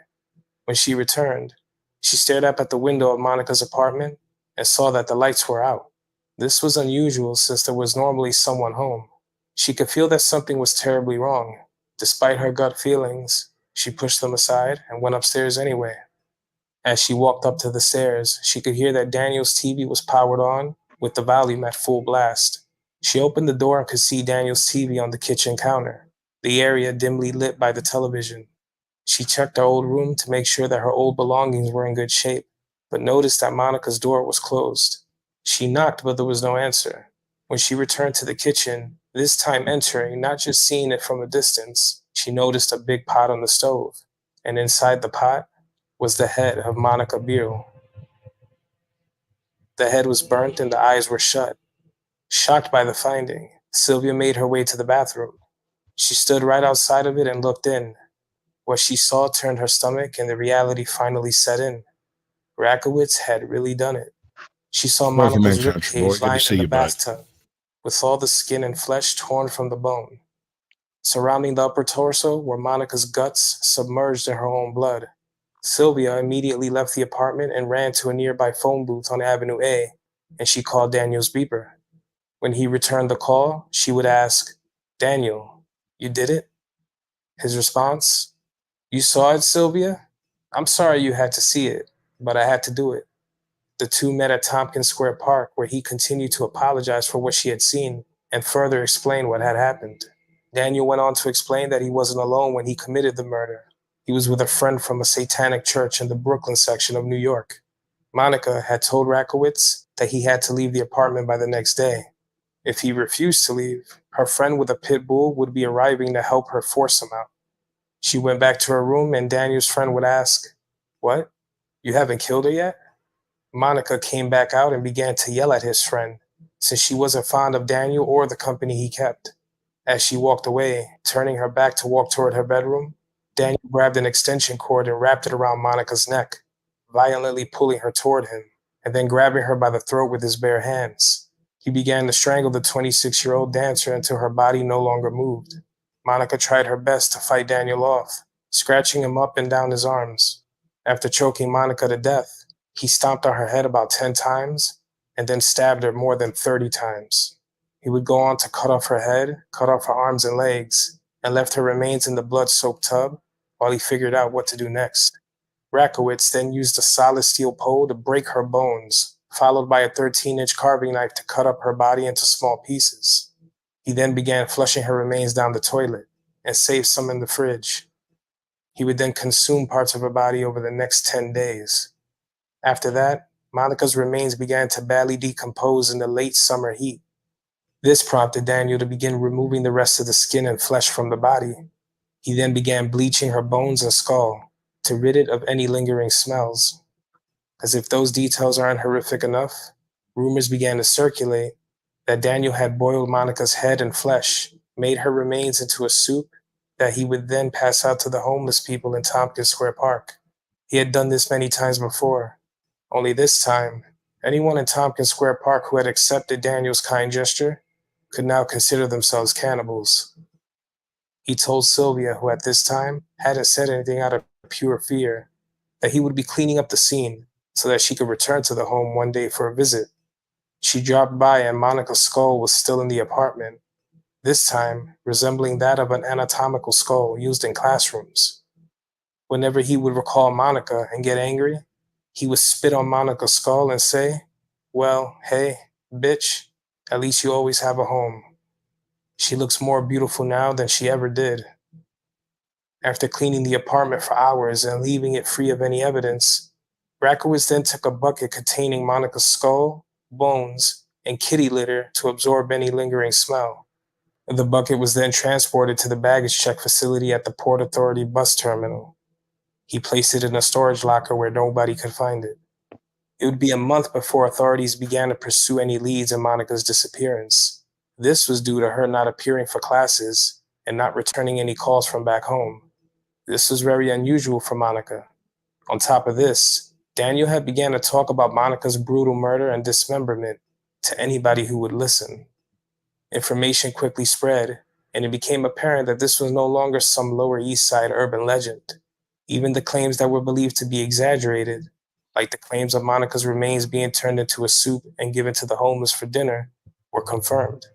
They were confirmed when a man who lived in Tompkins Square Park testified that when eating the soup, he found a knuckle floating among the vegetables and potatoes. Rakowitz also claimed to have tasted her brains and thinking it tasted, quote unquote, pretty good. He told numerous people he had eaten Monica's remains more than once, despite recanting his claims later on. Rakowitz had told everyone and anyone about the murder before and after he committed it. As shocking and sadistic as the bloody scene was, there was no question. Rakowitz had officially gone off the deep end. On Monday, September 18th, detectives visited the home on 9th Street and found Sylvia there. They told her they knew what happened from a neighbor and from another member of the household, a man by the name of Sean. This, of course, was a lie. The cops knew nothing and used this tactic as a way to draw information from Sylvia, who told them everything they wanted to know. After the arrest, Daniel was brought into custody where he confessed to the brutal execution and dismemberment of Monica Beerle. On February of 1991, Daniel Rakowitz was found not guilty by reason of insanity. He was then moved to a state hospital for the criminally insane, where he still resides to this day. That friend he had mentioned earlier on, a man by the name of Randy Charles Easterday, was nabbed in February of 1992 for taking part in the murder, but was released shortly after since the district attorney didn't have enough evidence to hold him.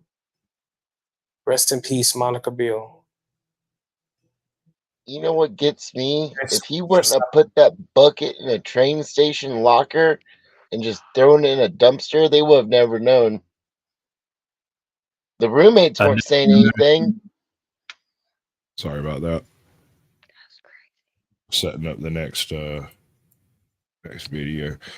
All right, so cannibal cook feeds people to the homeless. Super disturbing. Charles Game. At least he wasn't wasteful. Oh man, he could have started with never mind. I'm not going to finish that sentence. Lawyers. Yeah.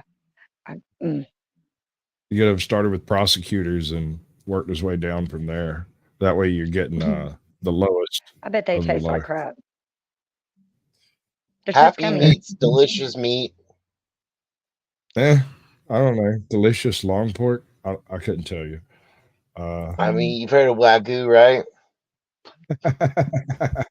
That's like, what would human Wagyu be? That would be like what, Hawaiian spam eater? Samoan, maybe? I don't know. Oh no. I'm gonna shut up right now. That's all I got for tonight, guys. I'm out of here. I gotta run some errands. All right, bud. Appreciate you coming by. Yeah. If you get a chance, swing by and chat, and somebody will drop your link in chat. Oh, no worries. But yeah, cheers, everyone. It's been tons of fun, bud. Excuse me. Absolutely. So everybody, hey, one thing. Hey, you come back. He's gone. Attached. I've still got his live going. I wonder how long it's going to take him to realize he's got to come back in to turn it off. Should I turn it off because he left, or should I wait until the 30-minute mark? No. I mean, it's 5 minutes of extra content for him. Yeah. As long as you don't mess up his channel, I think he'll be fine with it.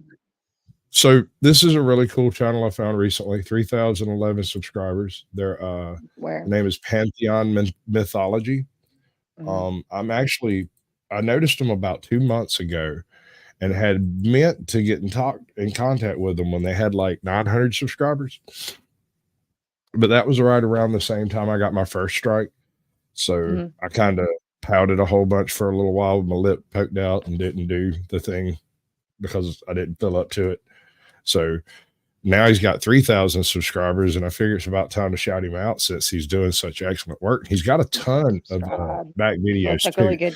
This one is his most recent.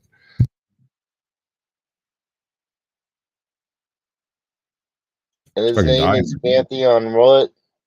Pantheon Mythology. 3,110 subscribers or so.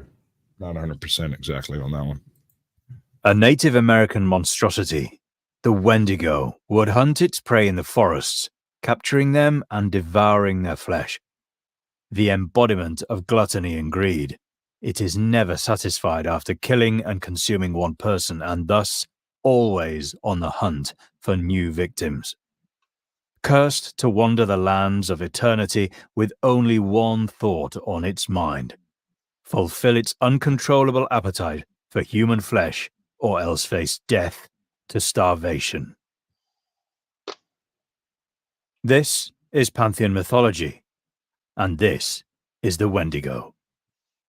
Just quickly before we begin, if you love yourself some mythology and folklore, then head over to Pantheon Apparel. You'll find designs inspired by deities, beasts, and legends from across the mythos. We're rated excellent on Trustpilot and ship worldwide. Link in the description. During the harsh and brutally cold winters in North America, tribesmen and settlers would often find themselves lost in the bitter snows and ice of the woods. Many would lose their lives, and those that didn't would find themselves suffering from intense hunger. Stranded for days, with hope of survival fading rapidly, the most desperate would resort to cannibalism. From this, those that committed the most awful of sins transformed into hideous man-eating beasts with an insatiable thirst for more. This is, as legend says, the origin of the Wendigo. Basil H. Johnston, author of Legends of the Nahanni Valley, described the Wendigo as gaunt to the point of emaciation, its desiccated skin pulled tightly over its bones, with its bones pushing out over its skin, its complexion the ash grey of death, and its eyes pushed back deep into the sockets. The Wendigo looked like a gaunt skeleton, recently disinterred from the grave. What lips it had were tattered and bloody, unclean and suffering from suppurations of the flesh.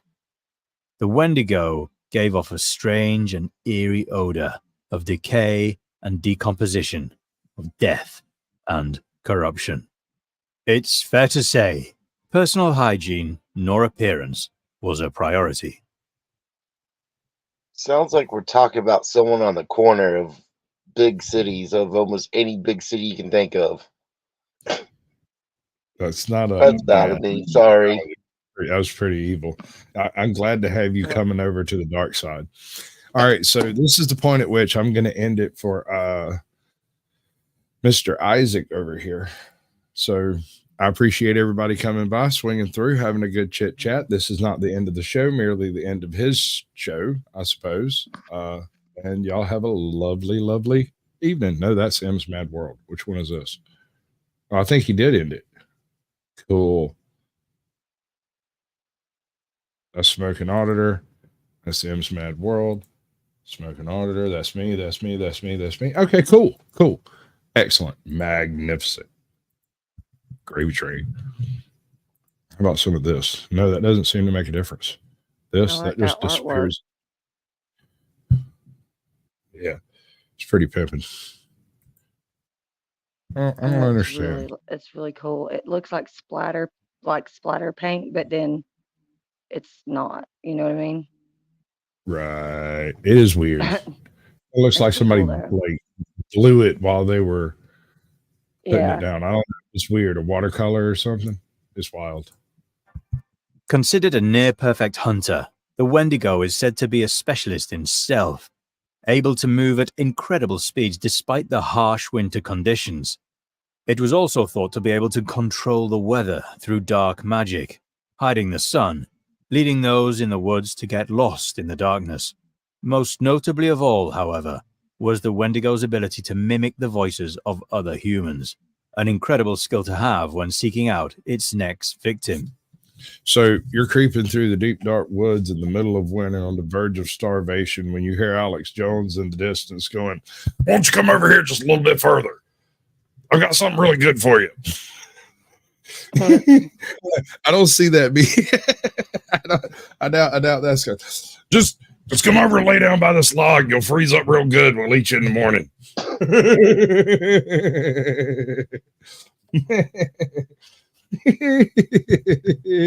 Hey, you got to keep the meat fresh. Right? I mean, you might as well just go out there like Alex Jones says. I like Alex Jones. Imitating the voices of friends and family, the Wendigo would lure unknowing folk into isolation, guaranteeing its next meal. It wasn't a fussy eater either, providing it was human on the menu.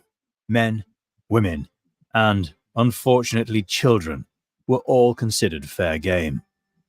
Some recounts of the Wendigo mention Andy Pickle. Are you that Andy Pickle that I've heard legends and myths about and might have read some extended Chronicles of Pickle Stand? I was just thinking that was where the name was from. I swear I've seen it before. I don't know that that's him. And even if he says it is, I might doubt it for a little while, just a general premise.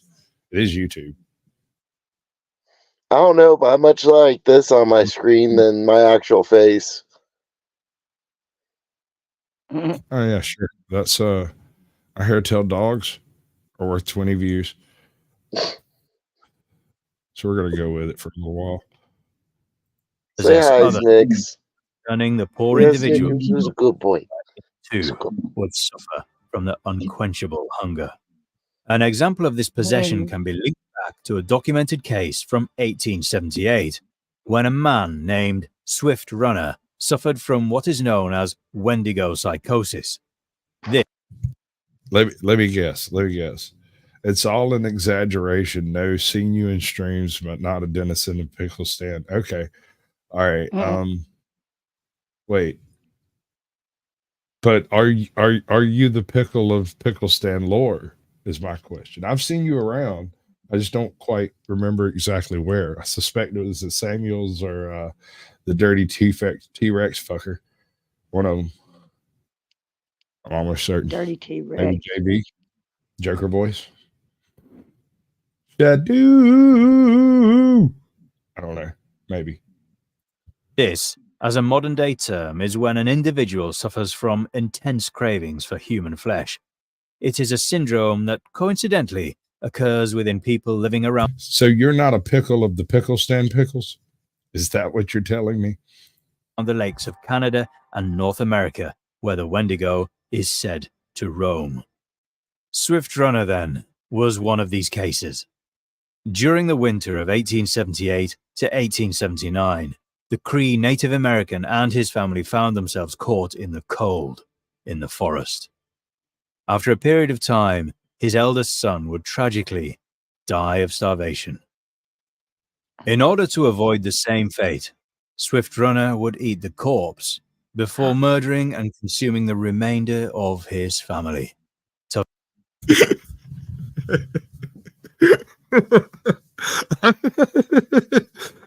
Damn. That escalated. So you broke him. No, I'm just thinking, if he's not a member of the Pickles. Pickles, then clearly he's one of the Texican Pickles. Clearly. I mean, duh. Right, okay. 5 children. Surviving the winter, he emerged from the forest alone, looking in good health.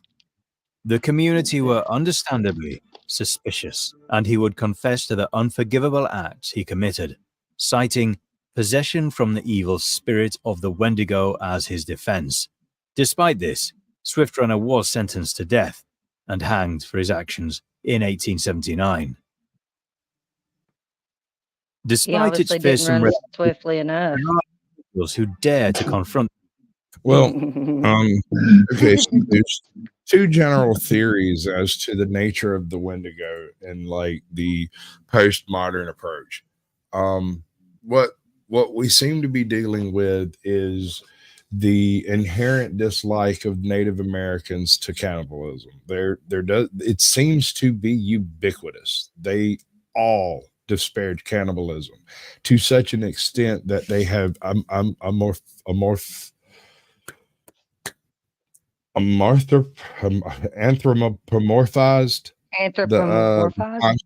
that word, the concept of cannibalism as being such a vile and evil act that it literally creates evil by doing so. It's not a matter of just doing bad, but the individual who has done it is now always tainted forever and ever. Amen.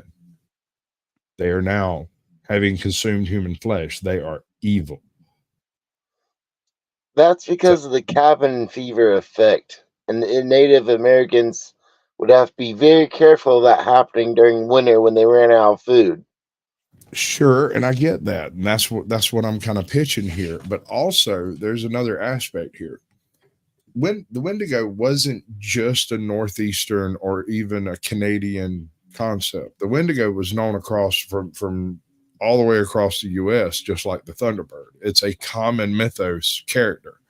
It had variations on the name, variations on the theme, but generally involved winter starvation and the consumption of human remains. In some stories, it's a much more aggressive, almost werewolf-like creature where it uncontrollably transforms into this thing on really dark winter nights. In other tellings of it, it's just a gradual compulsion that comes over the individual so that they eventually, in these stories, the end result resembles more a skinwalker than the classic Wendigo when the transition is complete. And that's more of a like high desert Minnesota with Wyoming, Oregon type area over there, you know. Not quite Canadian legend lore, but very, very Northern American, Native American legend lore. Yeah, like Alaska. Well, that's way far. No, it's too far, really. But they also had similar type myths. They also believed in the Wendigo and the Thunderbird, and they had a similar creature to the Skinwalker. But we'll cover that on a different show. I've actually got. I haven't streamed in a week, and I've been noting videos that I wanted to go over and new creators that I've seen pretty steadily, and I was trying to figure out the right way to go about doing it. And if I can figure out a way to filter feed into my other platforms, that would be really freaking cool. I can't figure that out, whatever. Yeah. Even with a Um, laptop, you can't figure that out. well, here's the thing. I'm not sure what's going on Rumble right now. Mhm. I don't know what it looks Oh, I like. It didn't even probably look. looks really freakish. Mhm. But yeah, I've got a whole bunch of videos over here that I'd like to get through so that we can cover other stuff later. Like for instance, have you ever read or listened to the Robinson Crusoe? No, I don't I've think heard so. of the book, but I've never read it. I can prove that there was another person on the island with Robinson Crusoe other than Friday, and that the person was either American or some sort of European that didn't jibe with the Irish. Oh wow. Um, How can you prove that? I'm just curious. you go to the particular passages in the book that depict the fact that there was another person that lived there and had contiguously lived there for a period of at least 2 years, because it took him 2 years to set up his first actual garden. This one that he finds in the lowland on the backside of the island was at least 2 years advanced and appeared abandoned for a couple of weeks. And So people had to this have been there. was right, and this was immediately before he supposedly hallucinated a ship. I think he didn't hallucinate the ship. I think the ship bypassed, noticed the other guy on the island, and picked him up. Oh, Yeah. that sucks. While he was up there on top of the mountain screaming and yelling, they noticed the dude on the beach, because there was one cove on that island where ships could land and get water, and it was also in the area of the Where most the dude raids. was. He Oh, actually wow. set his fort up on the opposite side of the island so he wouldn't be noticed. I'm pretty sure there was another person on that island for at least the first year that he was there. Did he Maybe a know bit that? longer. Did No. he know that? No. It Oh took wow. him almost 2 years to get around to exploring the entire island, and it took him, I think, 5 years to actually find the other homestead that was over there. It took him 4 years to find the chest. There was a Spanish chest that was lodged in between some rocks on the north side of the island near one of the streams that outflowed. There wasn't really a place to land there. It was a kind of a waterfall off the edge, but at the bottom of the waterfall where the rocks were, there was a chest that had been lifted out of the water and set on the land. I think that guy, whoever the guy was that put that chest there, is the one that built that farm, because none of the implements in the chest were useful to someone who would have been doing a farm. And we've gotten way off base. Let's get back to No, the that's pretty Wendigo. cool though. Is that talking about the Wendigo supposed to make it attack you? Well, it was used as a cautionary tale for children in the deep, dark night. You go to sleep, and don't you go outside to pee, because the Wendigo might get you, right? Sort of a boogeyman and a cautionary tale for being alone in the woods. But it's also a cautionary tale for the evils of consumption, the evils of greed and hoarding and all of that stuff. There's a lot tied into the concept of it. It's more than just eating someone's flesh. Yeah. Basically, he's the boogeyman to get them to behave. One of the boogeymen. But this isn't your normal boogeyman story. Grown men fear this thing. Mhm. It was for a while, it was used as a defense in court that an individual had been taken by the Wendigo. But do you know how many people? Okay, well, I do think that there are things out there like, I mean, not necessarily the Wendigo, but there are things out there that we don't necessarily see or are fully capable of wrapping our brain around the fact that they even exist. I totally believe that. I will hide behind my puppy. And that's how they've literally existed for so long, because people can't even grasp that. Wendigo This head is on. my agent. In its own domain, hunters and trappers ventured into the heart of the forest, armed with rifles, determined to end the reign of terror once and for all.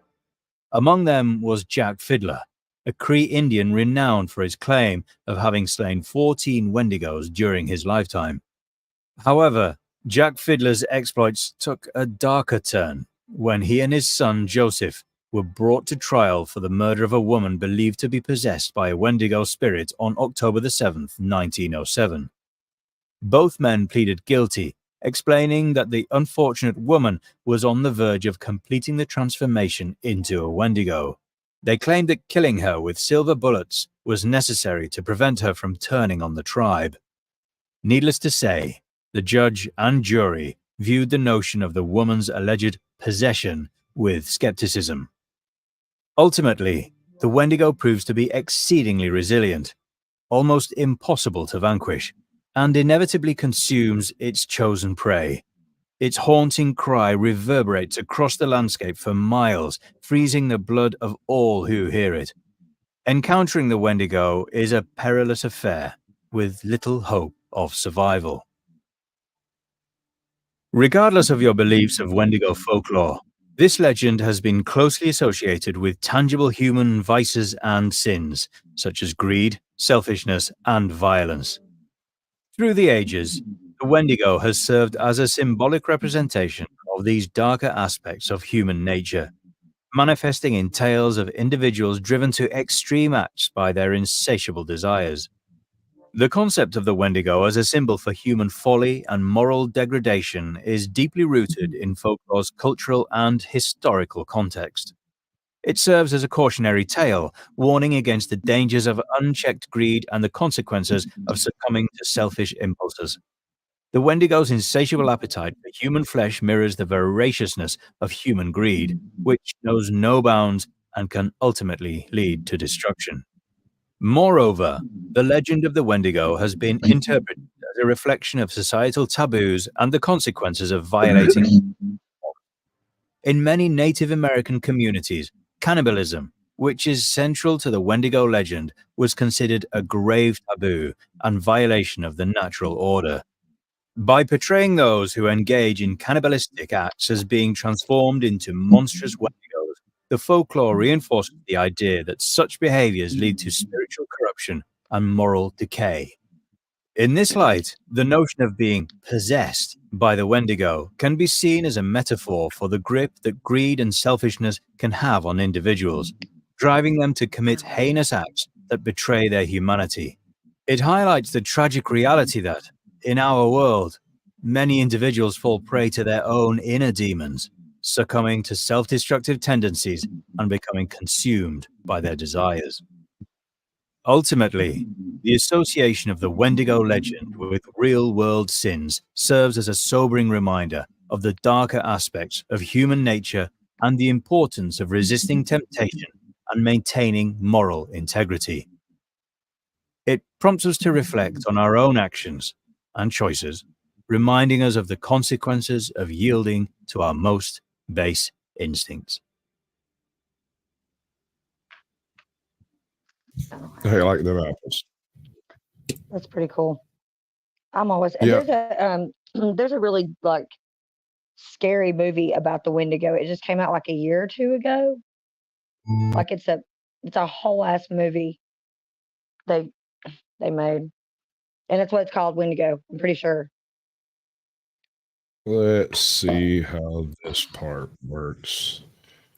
I'm subscribed to that channel. I'm going to attempt a redirect. See if I can figure it out. What do you mean? I don't know. I've never done this before.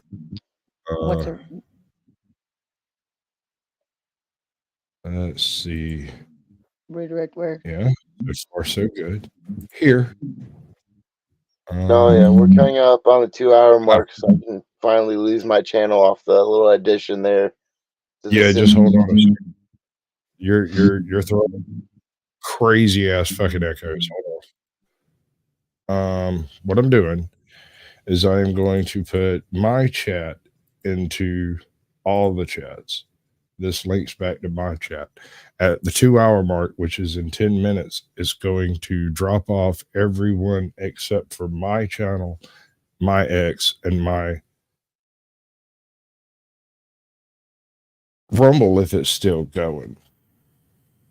All right. All right. Okay, I can't unmute you. You muted yourself. I want to tinker with your settings. Hello, Brandon Mitchell. Welcome. Right. There we go. Let's see to fix it. Nope, it's still there. That's really weird. It's like you have a limit. Sure you have access to all that. Well, no, if you mute yourself, I can't. Yeah, that part. I fixed that. Talking. I was just because I was doing my makeup and I poked myself in the damn eye with my mascara. Oh, I hate it when I do that. Like, I hate it when I do that, dude. It's the worst. Like the whole and this is like it's not the soft bristly brush type of thing. This is like it was hard plastic straight in the eyeball. Like I hate that. All right. The reason I'm going to end y'all's streams right now is because these last two videos are pretty freaking long, but they're also a pretty big channel. If there was going to be a copyright issue, it would probably occur with this upcoming doohickey. And you want to tell everybody about that wonderful short that you made that cost you a warning? I mean, it was just a funny short. And then apparently, since I made one little suggestion of him sleeping on the couch, somehow him sleeping on the couch is considered bad. This guy made a virtually identical. All right, so I got a strike. He asked me what I got a strike for. I was like, I'll have to show you at some point in time when I come across another video like that. I'll show you. I can't find the original. Maybe they got struck. I don't know. Okay. So I sent it to him. So I found a different one, almost identical. I sent it to him. And I was like, the original is up and it'll stay up. But if you make a short from this, I can almost guarantee you a strike. He does it. Bam, catches a warning, attempts to appeal it. Less than 30 seconds later, it's rejected. And he's got a warning permanently on his channel now. Sounds like I need to try again and make it more educational. So what is it that's getting? I wonder what it is that's getting you guys a strike. It is a violent strike. With me, it was a violent strike. No, for me, it was sexual whatever. I'll look it up again, but it had nothing to do with violence. Okay, because when I figured out what was the story behind what they said, one of my shorts, I'm surprised that it's still up. Well, my short is not bad, but the short that it's remixed off of, and all of the ones that I've seen that go along with it, except for the one that I found and remixed off of that. So mine was like a remix off of a remix. So it's like a third-party remix, right? And whenever I come across the video and finally realize what it was about, I was like, how is that up? Like, that's clearly sexual in nature. It's very suggestive. I'm so glad that I didn't get it to the point that like I literally didn't get it and failed the mission there with the remix, totally didn't get it. And then I see that what it's about. I was like, well, how are they getting by with that? And there's so many of them.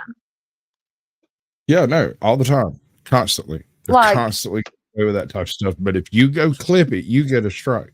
If you react to it, you get a strike. If you suggest something about that particular clip, you get a strike. They don't, the original clip.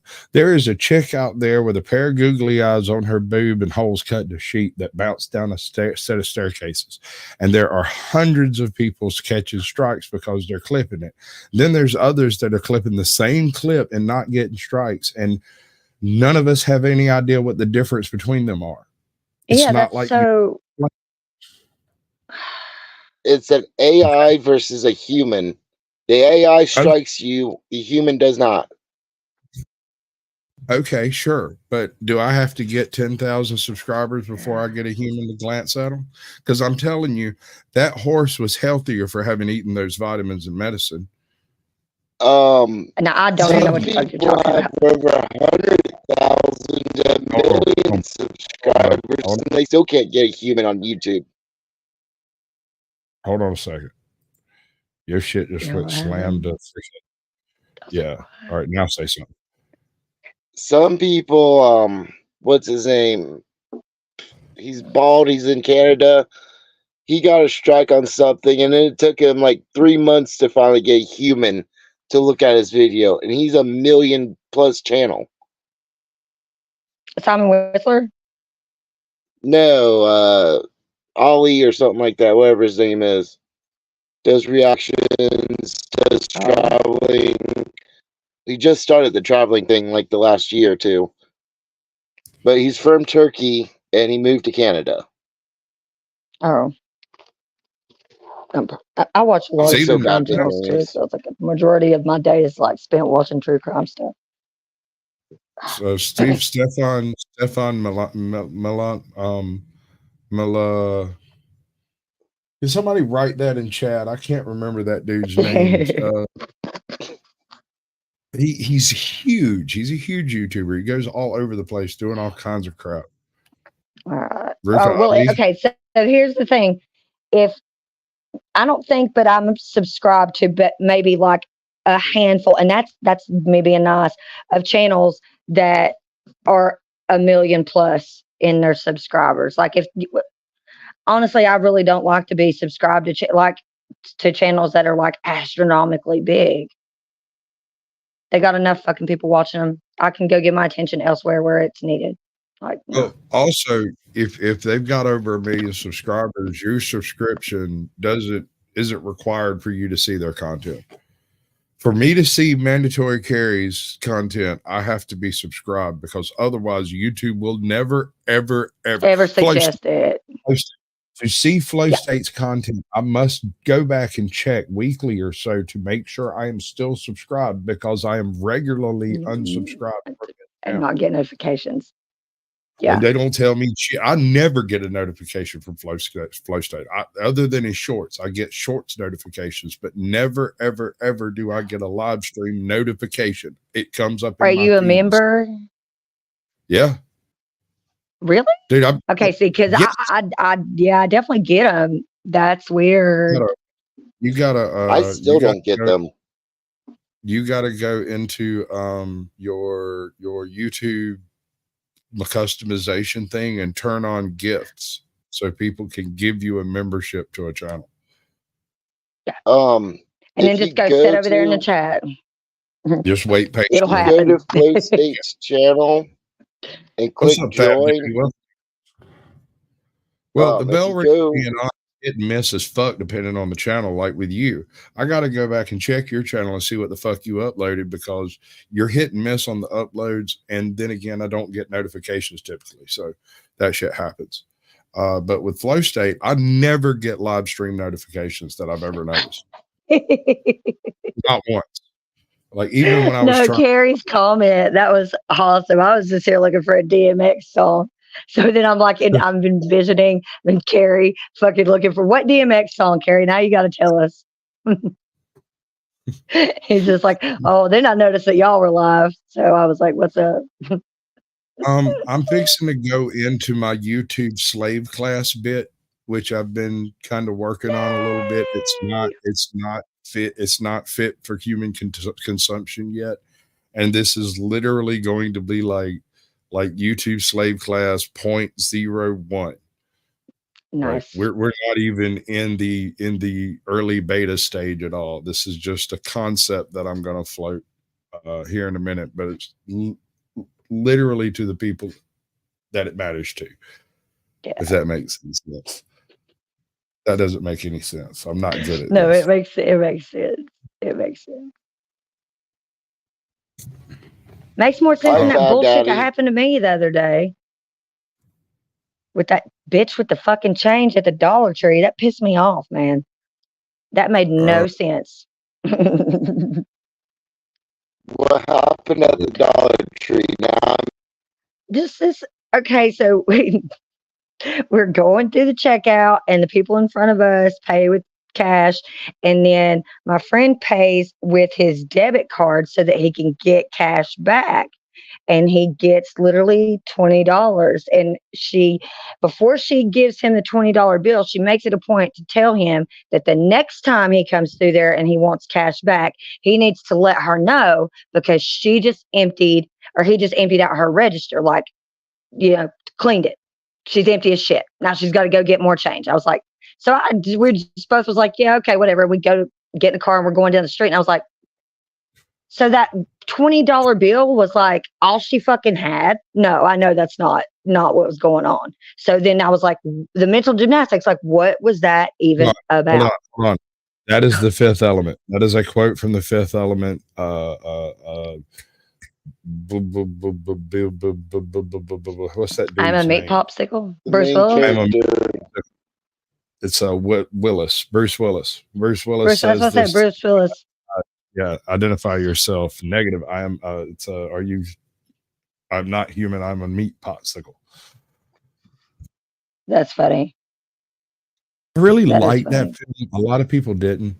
All right, I'm fixing to end y'all's streams. You got anything you want to say about it? To everyone who came to my chat, you're more than welcome to come to Caucasian Sasquatch's channel. The party will still be going on. If you don't want to, that's fine too. Have a good morning, good evening, or good afternoon, and stay safe and have fun.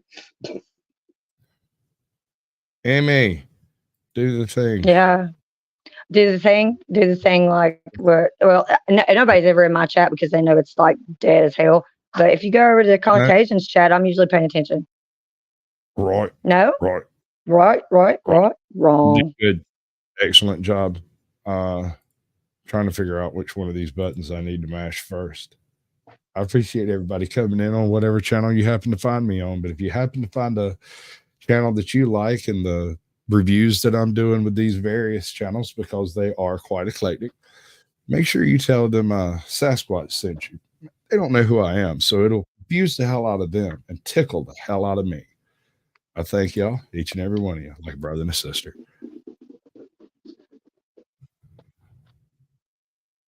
Oh, cool. Now that we're all alone and we can hang out in the corners by ourselves. All right, Carrie, hold on. Fair warning, we are still live on my channel, my X, and my Rumble, as far as I've been able to determine. Do you still want to come up? I was fixing to start in on the concept of the YouTube slave class. Now, I'm thinking mostly of people like you and Smoking Auditor, who do this shit primarily for fun. And there's not I got you, bud.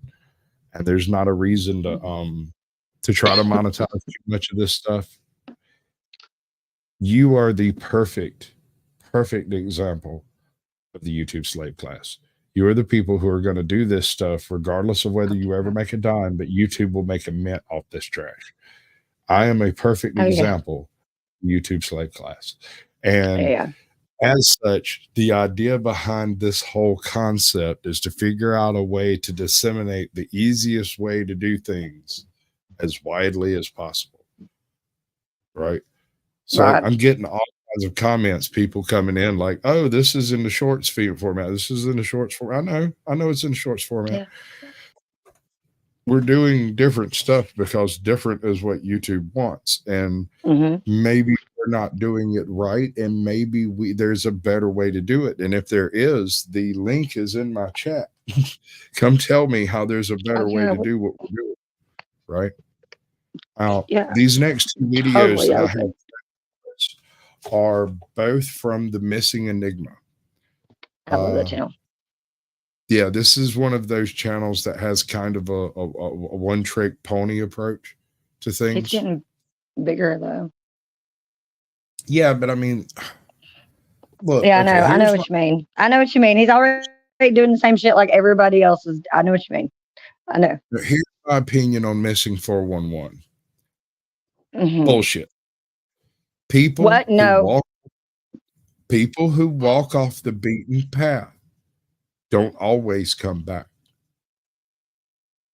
Yeah, if you just take 2 steps off of your common everyday hiking trail, that might be the last 2 steps you take, and it does not take aliens, Bigfoot, a serial killer to make it happen.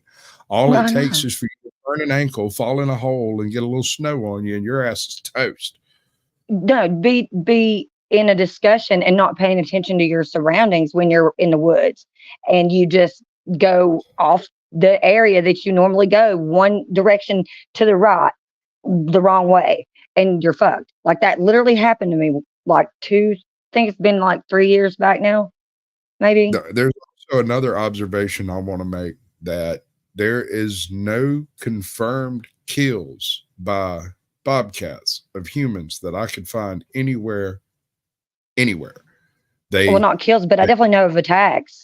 They scavenge, and yes, they sometimes attack, but there's no confirmed bobcat slayings of adult people that I was able to find anywhere. But I can't believe that is actually the case. That seems absurd to me. That seems absolutely absurd.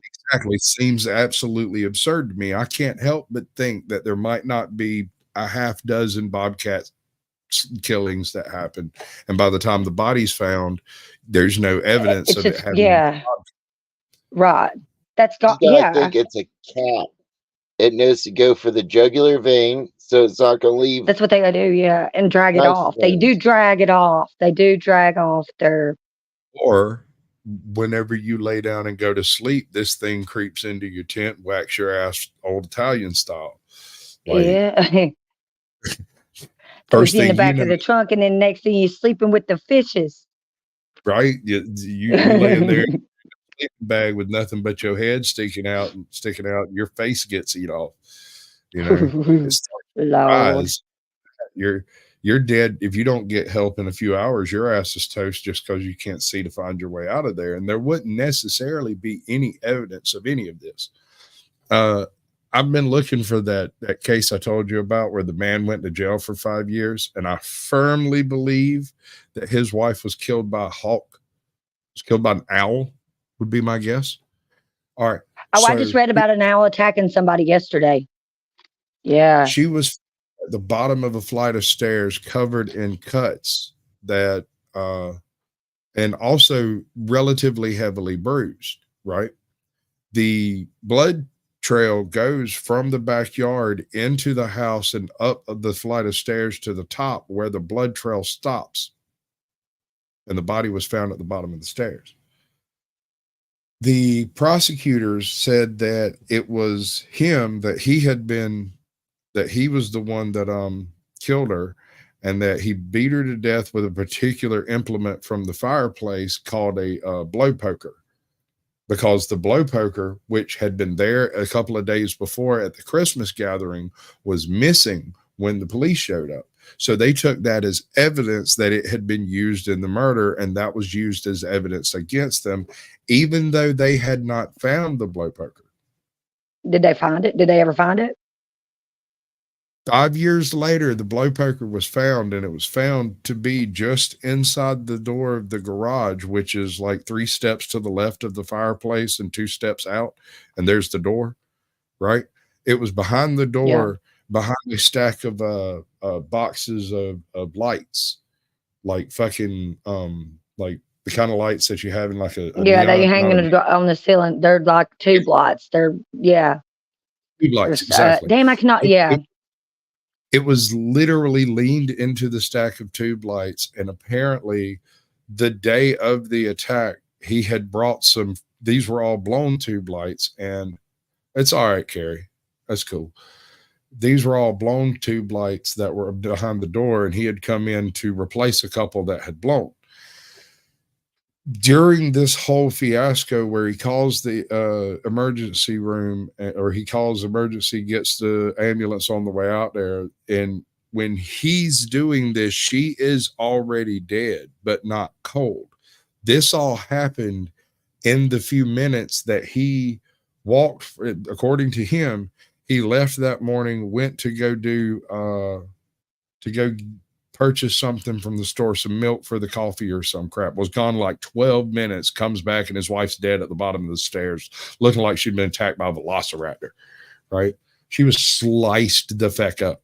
Her face, her neck, all up down her hands and arms, which obviously looked like defensive wounds. But she had also been beat half to death too, right? So all of this information is submitted to the DA. The DA decides that they're going to go to gonna go to the freaking indictment. He gets indicted on the fact that a poker's missing. And when they do find the poker, there's no DNA evidence on it whatsoever. There's not even evidence that he picked up the poker 5 years ago. Someone put it behind that door. And that's all there was to the poker. It wasn't hidden. It was just out of sight, because after he came in and dropped what he had purchased at the store, ran to the freaking emergency room with her and did the whole sitting down there, giving a statement, and went to jail and the whole 9 yards. Somebody, when the process of cleaning up the place, just put them with the rest of them.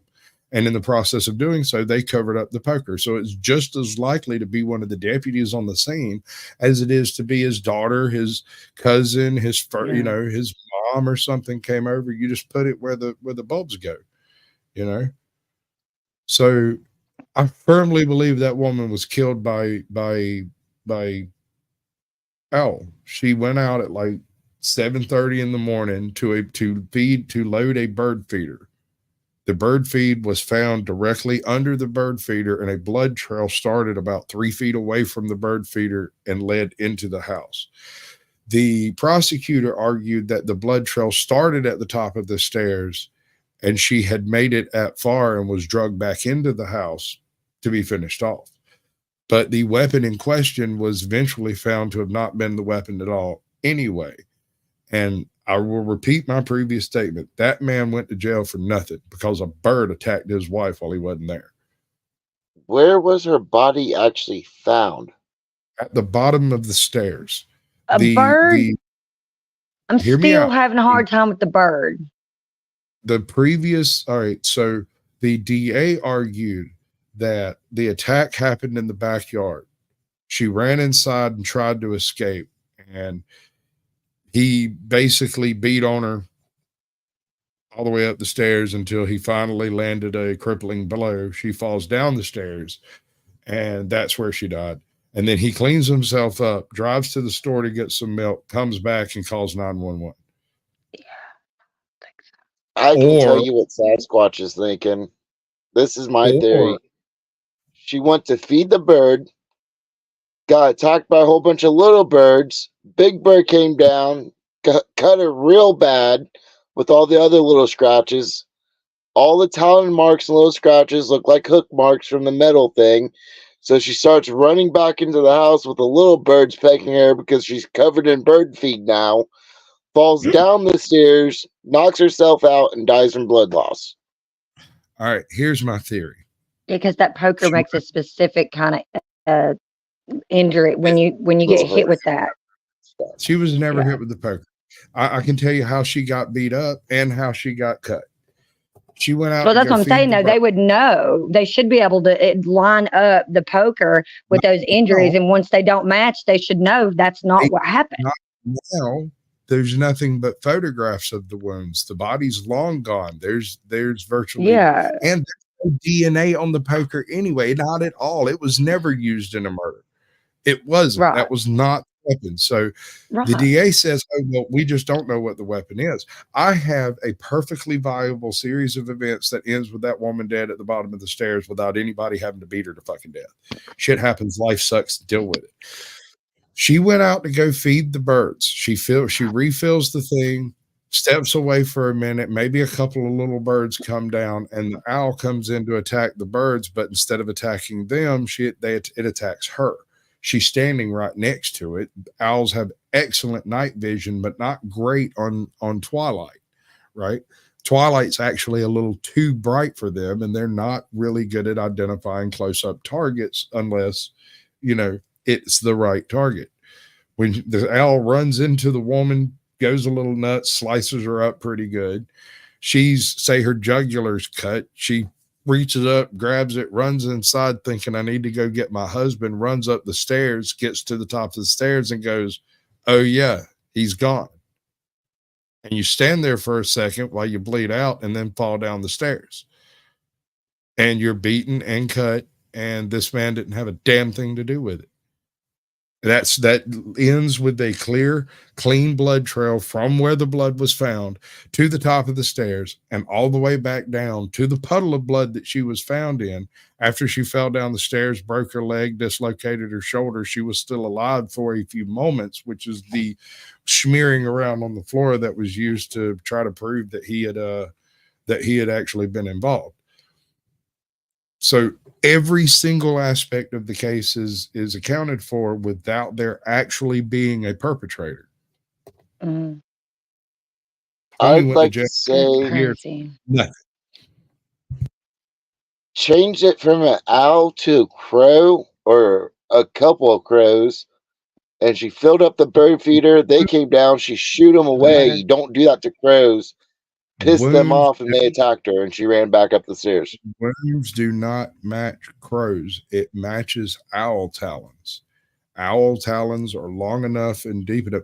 Okay, a hawk maybe. Too, man. A hawk would be unlikely to miss even that early in the morning. An owl is more likely. I'm talking about their beaks. Yeah, but crows don't attack people, bro. That's not a thing. Owls yeah, they do. You can train them to attack people. All right. You train me an assassin crow, and I will eat it. Okay. First, look up the videos. You befriend them first. There's a whole system to training fuck crows. that. I want one bona fide verified case of a crow killing a motherfucker. I didn't say killing. I just said you can train them to attack people. I'm saying this woman was killed by an animal. The animal in question is an owl. There is no other animal native to that region with large enough talons to do it, short of like a bobcat or a freaking cougar, which I guess is possible, except, it's just more likely to have been an owl.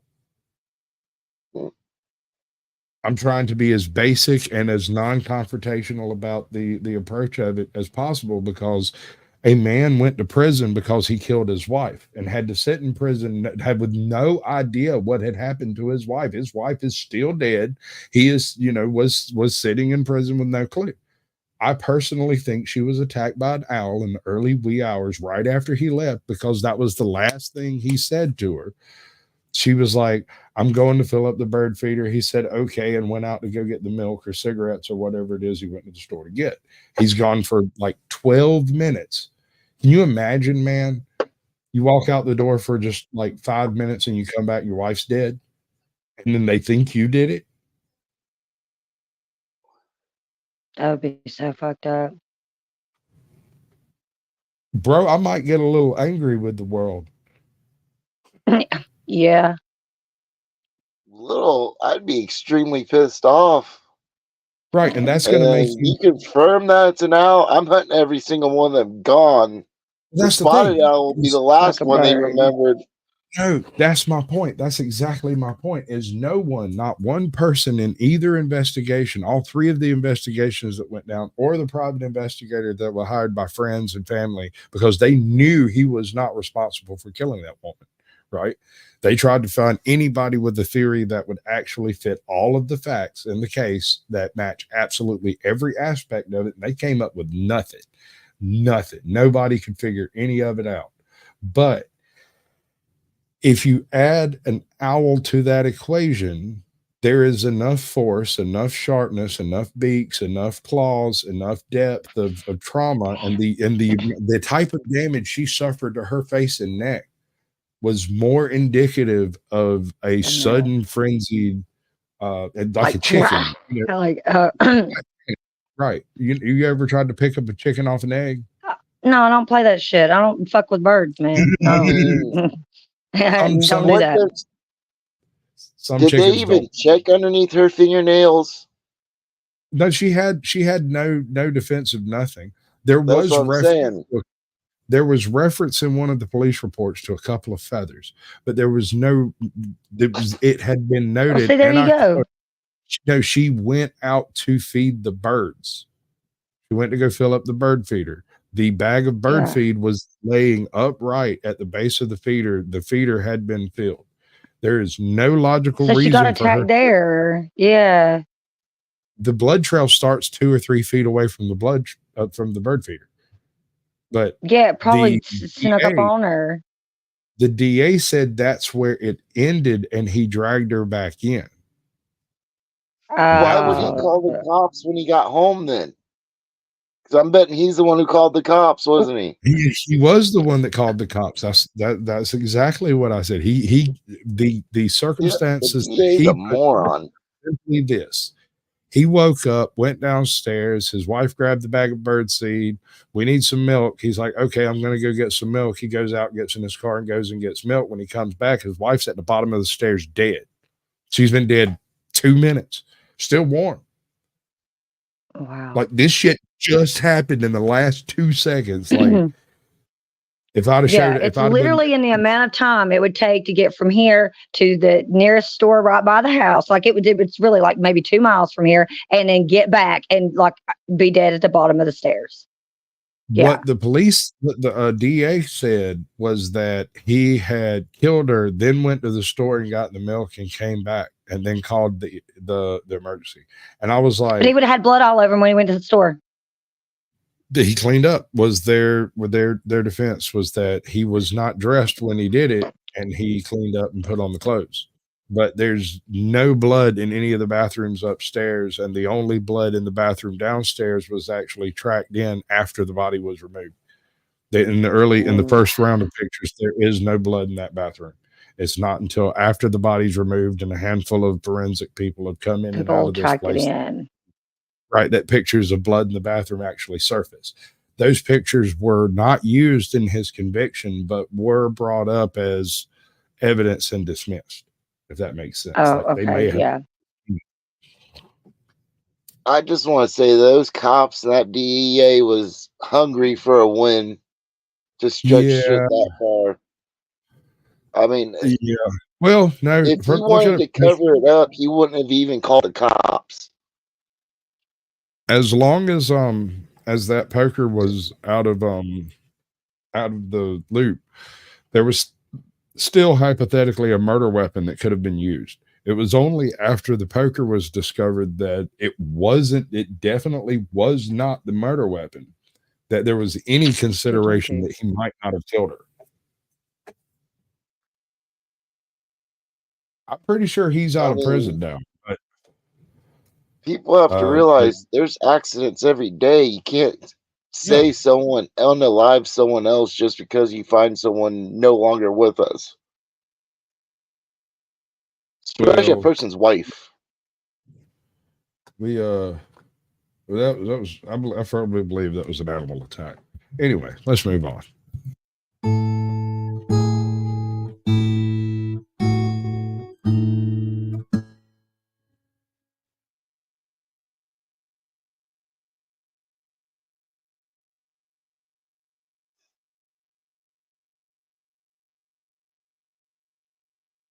Hey there, folks. This video is going to present two versions of events. One I compiled from many articles, press releases, and documentaries out there about this case.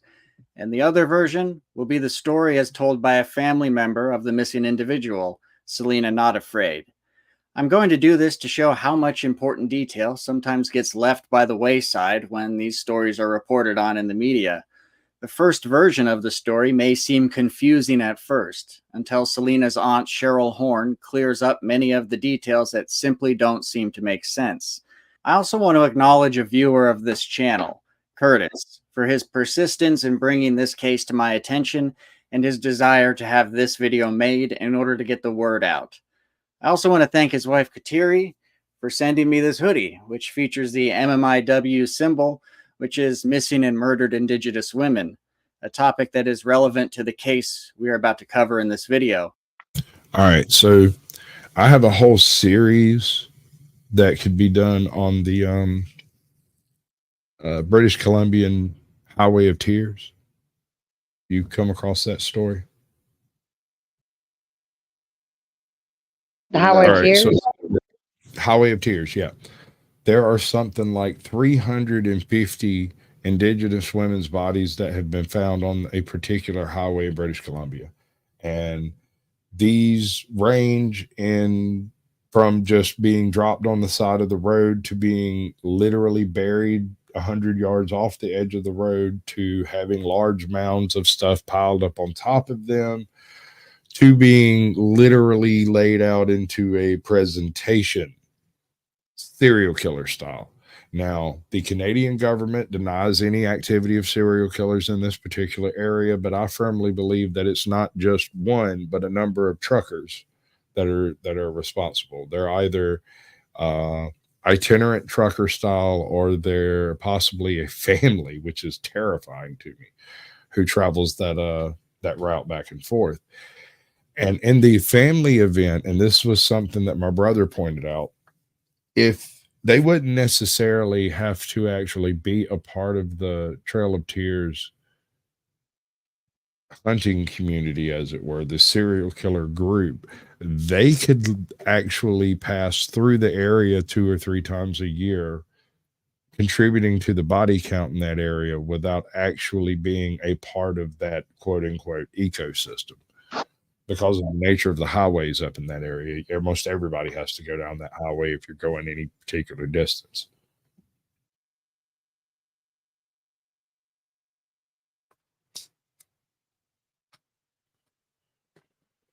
My brother broke it down a little bit different. He said, if you're going from, and I can't remember the names of the cities, but he's like, there's a particular city here, there's a particular city there. Both of these cities are really big cities.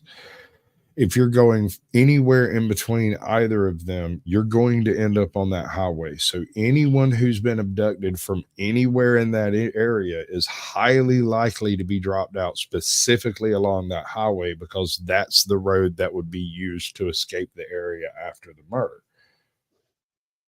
And so the fact that so many bodies show up in that area is not necessarily all that out of the way. The weird part is the number of indigenous women it is in relation to men. There's like 7 or 10 men a year, but there might be as many as 25 indigenous women. There might be 2 white women, maybe 1. That's a wild, wild, wild association there. That is absurd almost. That's almost planned. That requires forethought and planning, not just. I feel like maybe I'm not. Everything to be wearing red the too. perfect hunting grounds. Anyway. Now, while hard data in the U.S. has been difficult to collect for a variety of reasons, there are still thousands of missing Indigenous women in the U.S. It is also generally accepted that Native American women go missing at higher rates than women of any other ethnicity.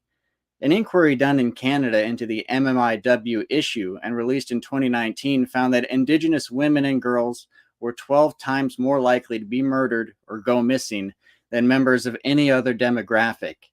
Many of these cases also go unsolved.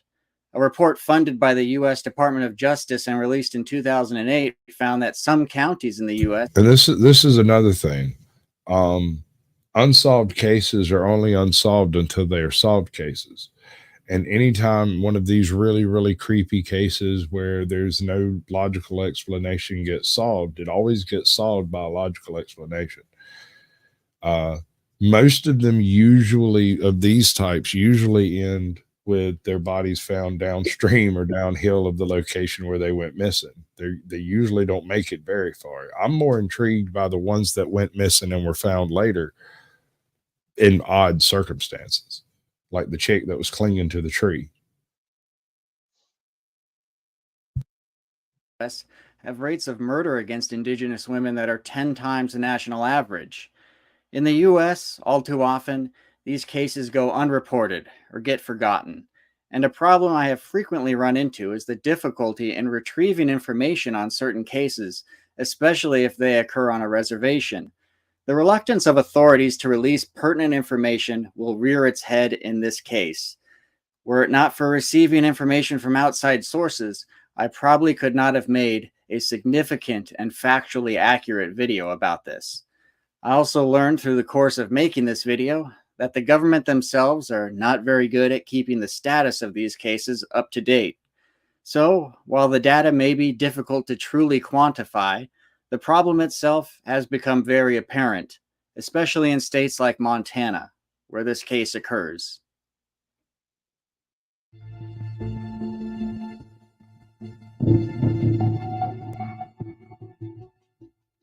Selena Shelley Faye Not Afraid was 16 years old in January of 2020.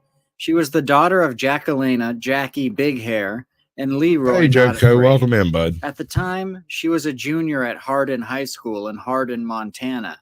Selena had an extended family with a number of siblings. She was known to be a sweet, silly, fun-loving girl who had many friends, but she was also an individual who had suffered through many family tragedies. Selena was born alongside a twin sister, Zoe, who would sadly take her own life in 2014 at the age of 11. 3 years later, in 2017, Selena's older brother, Preston Bell, would be killed by police at the age of 24. These family tragedies would only continue when Selena's older sister, Tristan Gray, was killed during a hit-and-run incident in 2018. This trauma deeply affected Selena, as it would anyone, and she reportedly never got through the sadness of it. By 2019, Selena's parents had separated, and due to a very tumultuous You just got to tell them relationship right, with her man. father, Tell them I'm a she lived with Caucasian her mother, Sasquatch. Jackie, They'll on know. the south side of Billings, Montana. On New Year's Eve 2019, Selena's mother, Jackie, dropped her off at a house party at 904 Miles Avenue in the city of Billings. Selena, being a minor, was dropped off with a friend, 20-year-old Deandra Pittman. Many people attended the party, and a number of them were reportedly underage. It's unknown how much Selena drank that night, but it's been widely reported that she engaged in drinking while there. Selena would stay with her friends for the entire night. Early on New Year's Day, Selena's mother, Jackie, was driving around looking for her daughter. Selena's aunt, Cheryl Horn, called her that morning. Selena told Cheryl that she was not at home, but was about to head that way. Sometime afterward, Selena entered a van with 5 other people and left. Of the 5, it's been reported that 4 of them were males and 1 was female. All of them were in their 20s, while Selena, being only 16, was a minor. The group of 6 then began driving to Hardin, Montana. To this day, no explanation has been uncovered as to why Selena might have got into the van and begun traveling to Hardin. During this time, they passed and could have easily dropped Selena off at her home on the south side of Billings. Either way, about halfway through the trip on I-90, around 2 p.m., the car broke down at a deserted rest stop. At this point, one of the vehicle's occupants took a Snapchat video which appears to show Selena arguing with one of the male occupants. Another person is seen behind the open hood of the van and appears to be actively working in the engine compartment.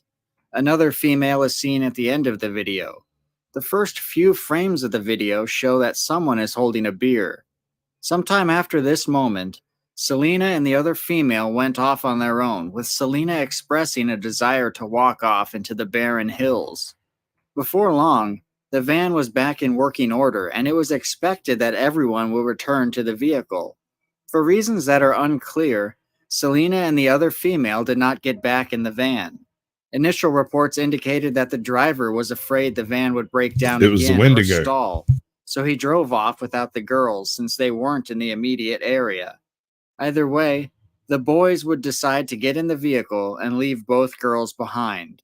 One remained at the rest stop, but Selena would vanish entirely and was reportedly last seen walking off into the desert. The driver of the van would then call his mother to go to the rest area to pick up the girls. Surprisingly, the driver's mother arrived only 10 to 15 minutes later, and she found only one of the girls there, with Selena gone. It has been reported that this female witness was found hiding in a ditch with scratched legs and no shoes on. This female witness would later tell authorities that Selena crossed a fence and started walking toward a patch of trees. The female witness could not explain why Selena decided to do this. Selena apparently had attempted to get the female witness to go with her as she wandered out into the open. At the time, Selena was not dressed for cold weather conditions and was last seen wearing a black coat, gray sweater, blue jeans, and gray ankle boots. Selena's father, Leroy Not Afraid, was notified that his daughter was left behind at the rest area, so he called the sheriff of Bighorn County, Lawrence Big Hair, to start a search and rescue in the area. The search for Selena began almost immediately. It was assumed that she should be found rather easily amongst the vast open landscape, and only a small amount of time had passed since she disappeared.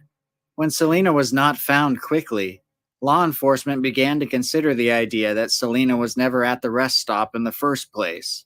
As the first night of the search drew to a close, a thermal drone was deployed as the weather became cold and windy. The thought was that Selena's heat signature would be easy to see in the open expanse of land where she attempted to walk. The drone would return that night without any success. Canines also participated in the search, starting with the very first day. Because official search reports haven't been released, we are dependent on the news reports and interviews regarding the search. One canine officer who participated in the search was using a dog that was trained to follow the strongest human scent in the area. Because other searchers were present, the dog often hit on them. This canine officer was quickly called off the search. Another canine officer only spent an hour and a half searching. Over the course of 20 days, over 100 professional and volunteer searchers would participate in the search for Selena. In addition to everything else, searchers from the Sheriff's Department, Bureau of Indian Affairs, FBI, and the Crow Agency Tribal Police would... So what do you think? I think she fell in a hole. Plenty of them out there, man. And I mean, it's a whole nother story when they get lost in the woods too, because it's so vast and there's so many different things that could go wrong and happen. Well, welcome in, bud. Good to see you. I'm doing a different sort of thing that's very similar to the same thing I was doing, but differently. So that it'll promote it, hopefully in a different. Well, I don't know. It probably will only just boost your views because you already do good with the shorts, anyways. Do you not? The shorts I do, but I was looking to see specifically. I was trying to find out. All right, I want to know if being in the shorts feed as a live stream allows me to interact more with the people from the shorts that I have that I get my subscribers from. Most 90% of my subscribers are directly from the shorts that I do, and they don't show up for live streams. Yeah, we got to watch those salt acorns. Shouldn't we just outlaw acorns in general? I mean, if they're going to terrify cops the way they do, shouldn't we just like get rid of the acorns? Just outlaw, just ban them. Yeah, salt acorns. Yeah, they're so damn terrifying, those damn acorns. Good Lord. They'll come get you. That's so I mean, they can be annoying when they roll off, they come off and hit your car. It scared the piss out of you, but like not that bad. Not like where I'm like, hell, most of the time I don't even recognize a gunshot when it goes off at first. I'm like, did you hear that? What was that? Somebody's like, that was a gunshot. And I'm like, oh man, I'm telling you, it wouldn't even wake me up. You'd have to do something fully automatic for me to wake up. It'd have to I instantly recognize that immediately. I'm just saying. Have you ever heard a walnut hit a metal roof? Yeah. Yes, sir. Yeah, that too. I mean, you want to talk about loud? That would at least somewhat come closer to a gunshot. Oh yeah, there's a couple really big species of acorn. If that had been like the water acorn or the broadleaf acorn, them things get half the size, 3/4 just like this big. Them motherfuckers will hurt you down. Like that big or bigger, about that big, and they would where my son lives. There's a garage. There's a metal garage, and I can't remember which kind of tree it is, and so I can't tell you what kind of it is. But when it hits those things, it's like pow, and then they come rolling off. And by the time they hit the edge of that shit, they're like bullets flying off the side of that damn thing. It is not cool. Let me guess, they're green spheres. Yeah. Well, yeah. Once that's the a little walnut. Yeah. Yeah. Oh my God, bro. That's a walnut. When Walnut you hit the first metal realize roof. that's not like that growing up at my house where my parents lives higher up, so they don't have walnut trees up there. So I didn't grow up around shit like that. And then when I got with my son's dad, and that shit started happening. Fixing to mess your fucking brain up. Watch this. It's gonna hurt your head. Did you know you can make walnut tree syrup, and it's just about as sweet as maple syrup, and you do it exactly the same. Exactly the same. Into the tree. Exactly the same way you do with maple syrup.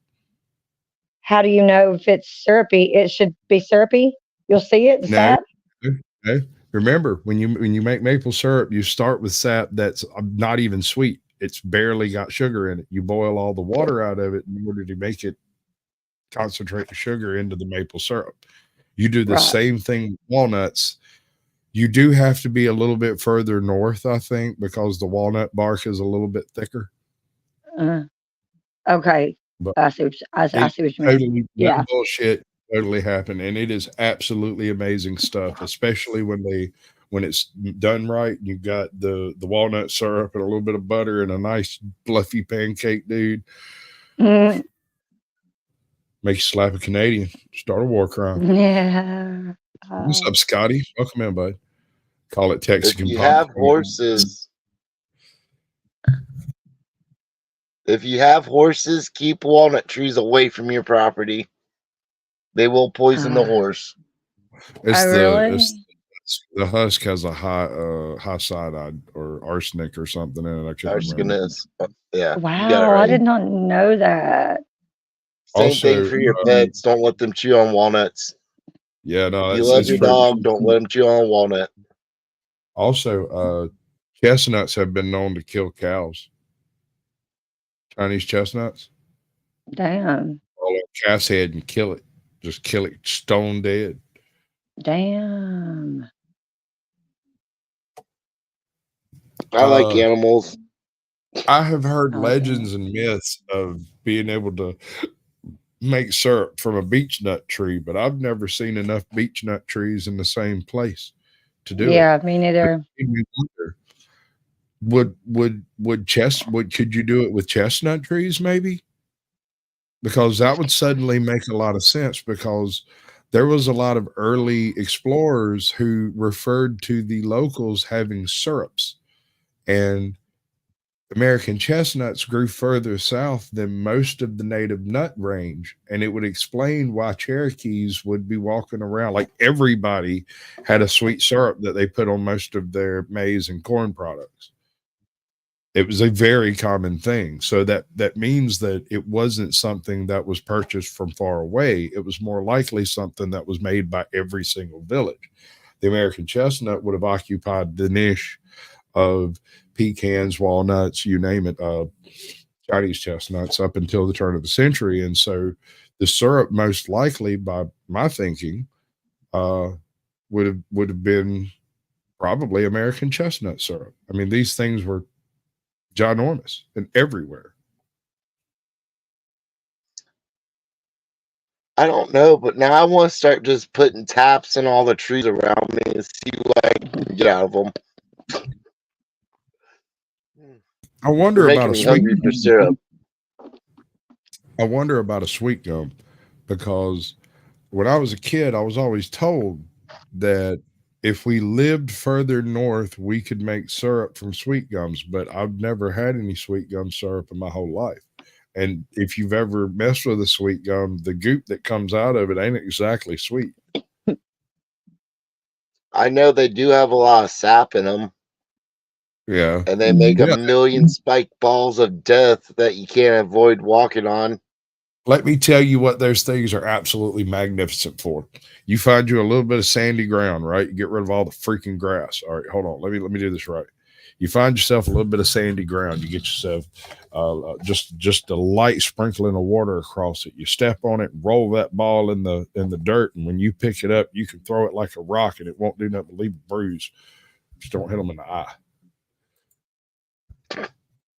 I'm telling you, dude. I think you can clean that sumbitch. It was if I had to name them today, I would call them Country Boy Airsoft.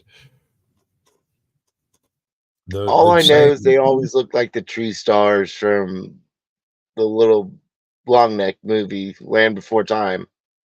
Yeah, there you go. That's exactly it. Would search on foot, horse, ATV, and helicopter. The search would extend out to 3 to 4 miles.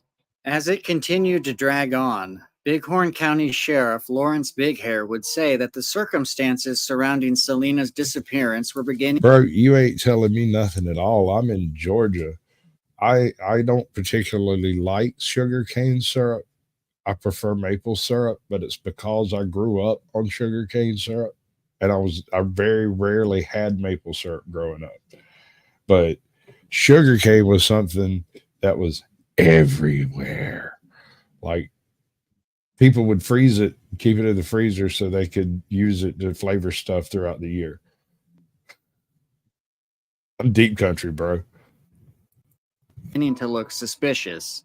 He did not believe that Selena could have walked more than the 5 miles out, which searchers were then covering. The van Selena was riding in was impounded and searched, but detectives found nothing suspicious inside. Because of this, the sheriff began speculating that perhaps someone driving along I-90 had stopped and picked up Selena. Sheriff Bighair would also tell reporters that the information provided by the people driving the van wasn't adding up. I also hear tell you can make a syrup from sorghum. But at the same time, if you allow cows to eat sorghum in the wrong part of the season, it will poison them. And I'm very confused by these two bits of knowledge. I don't get it. And that their stories had been conflicting. Selena's case received widespread media attention, more than many other missing Native women had received in times prior. Montana Senator John Tester even wrote a letter requesting all available resources from the FBI and BIA be directed at the search for Selena. On January 20th at around 10:30 a.m., federal law enforcement agents found the body of Selena frozen to the barren ground less than a mile from the rest area. Selena was found fully clothed beyond a set of power lines. There was no debris covering her body and no obvious signs of scavenging. Selena's cell phone was found on her body, but the battery was dead. The sheriff reported that there was no evidence that anybody had dropped her off in the area, since there were no footprints or boot prints around her. An initial press release by the sheriff's office indicated that foul play wasn't suspected in the case, but wasn't ruled out either. Authorities are suspecting no foul play in this case, correct? Correct. No foul play is suspected at this time. The close proximity of Selena's body to the rest stop shocked many people. How could they have missed her if she had been there for around 20 days? The area where Selena was found had reportedly been searched before. The Bighorn County Undersheriff Eric Winburn would indicate that the volunteers and professionals who participated in the search for the first couple weeks did not do a thorough job. It was his belief that the volunteer searchers had little or no experience, and the professional searchers were in turn required to essentially babysit them. Because of this, the undersheriff believed that no grid area was searched in such a way that they could definitively eliminate the possibility that Selena was in that area. He would go as far as to say that the initial searchers could have walked right by her. It wasn't until the Department of the Interior sent in their Ranger search and rescue team that thorough grid searches were accomplished. It was this team that eventually found Selena so close to the rest stop from which she left. A couple of days after being discovered, an autopsy was performed on the body of Selena Not Afraid by State Medical Examiner Dr. Robert Kurtzman. Afterwards, the Bighorn County Sheriff reported that no evidence of an attack was found.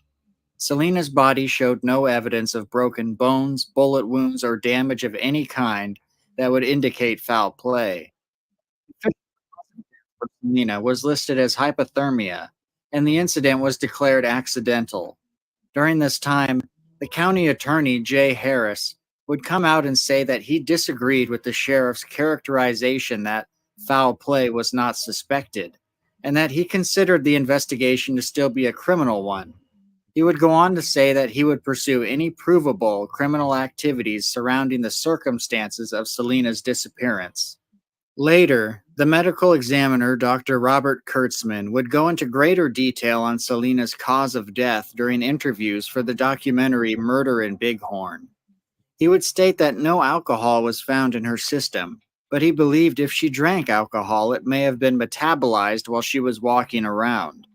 He referenced the presence of dehydration and ketoacidosis in her body as evidence backing his theory. He would also add that Selena had abrasions on her body consistent with crawling on the ground. Dr. Kurtzman believes Selena may have been in the process of paradoxically undressing, based on the position of her body. Are you digging that?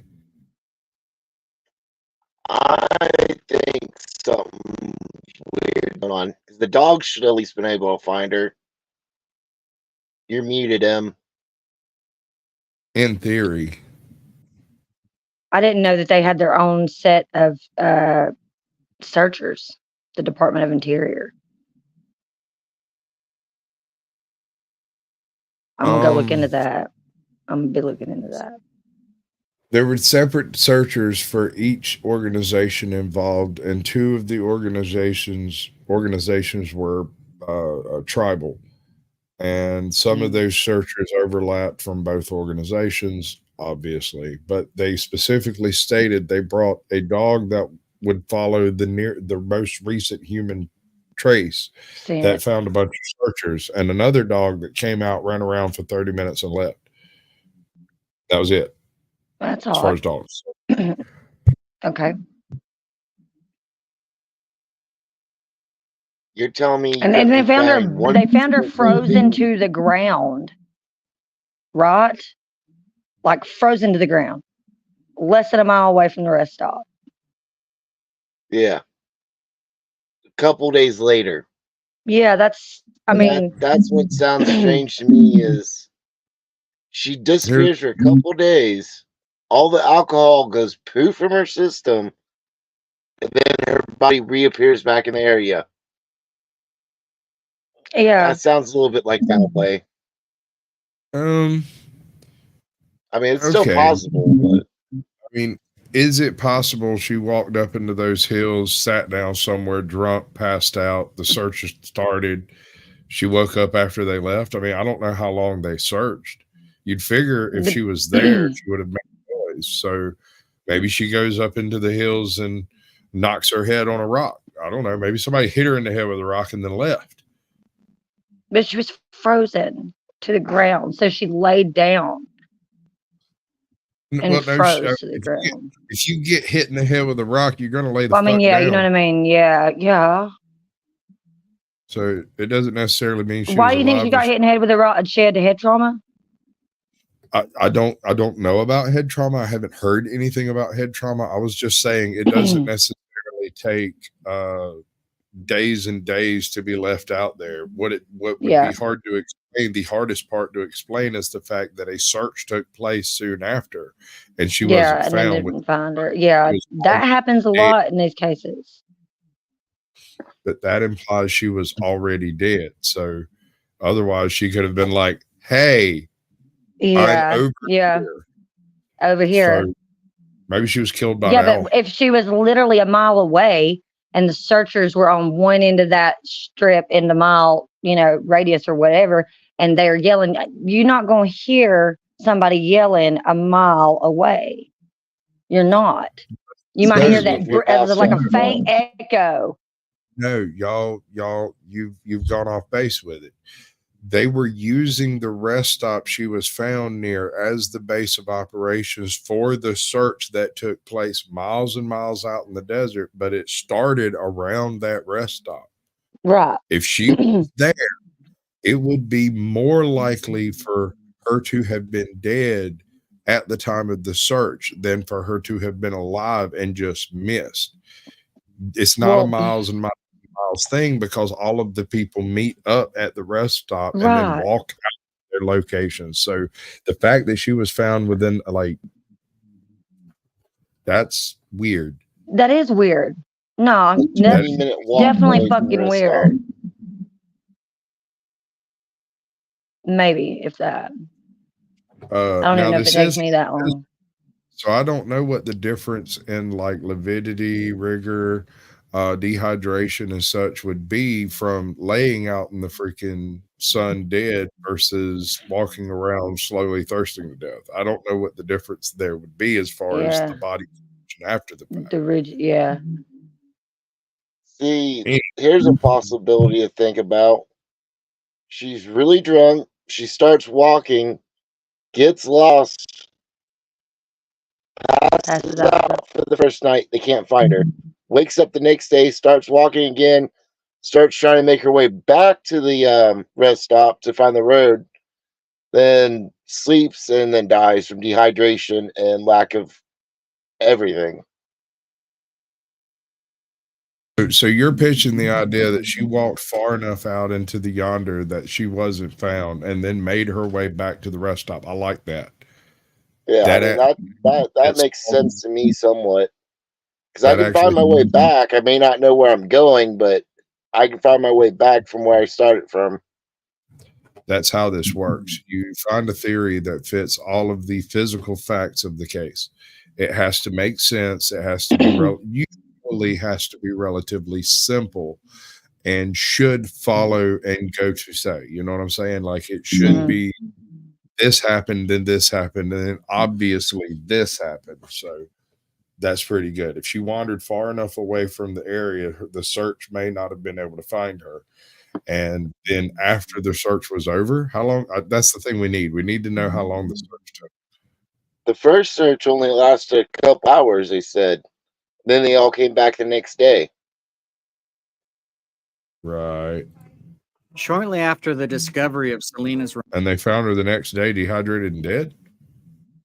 2 days later.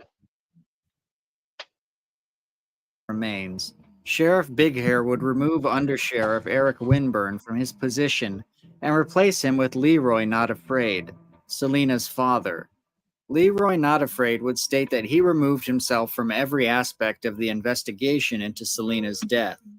In the end, the case was actually turned over to the Montana Department of Justice in August of 2020. Their goal was to look at all the evidence in the case and advise about possible criminal charges if any blame was determined. In the end, they would hand some of their investigation off to the Billings City Attorney's Office. On December 23, 2020, the city attorney charged Deandra Pittman with endangering the welfare of children. Miss Pittman was the 20-year-old woman who, per court documents, invited Selena to the New Year's house party with the intended purpose of drinking alcohol. Pittman would allege that she passed out at some point during the night, and when she woke up the next day, Selena was already gone. In the city of Billings, endangering the welfare of children is a misdemeanor. In July of 2021, Deandra Pittman pled guilty to the offense and was handed a 6-month suspended jail sentence, meaning she would serve no jail time as long as she stayed out of trouble. She was also put on probation for a time. The disappearance and death of Selena Not Afraid created countless questions. Why did she get in the van with these people? Why did she walk off on her own? How could it take 20 days to find her when she was so close to the rest area? Attempting to answer these questions becomes more difficult when faced with a county that seems to not want information released. The Bighorn County Sheriff considers the death of Selena to be an accident.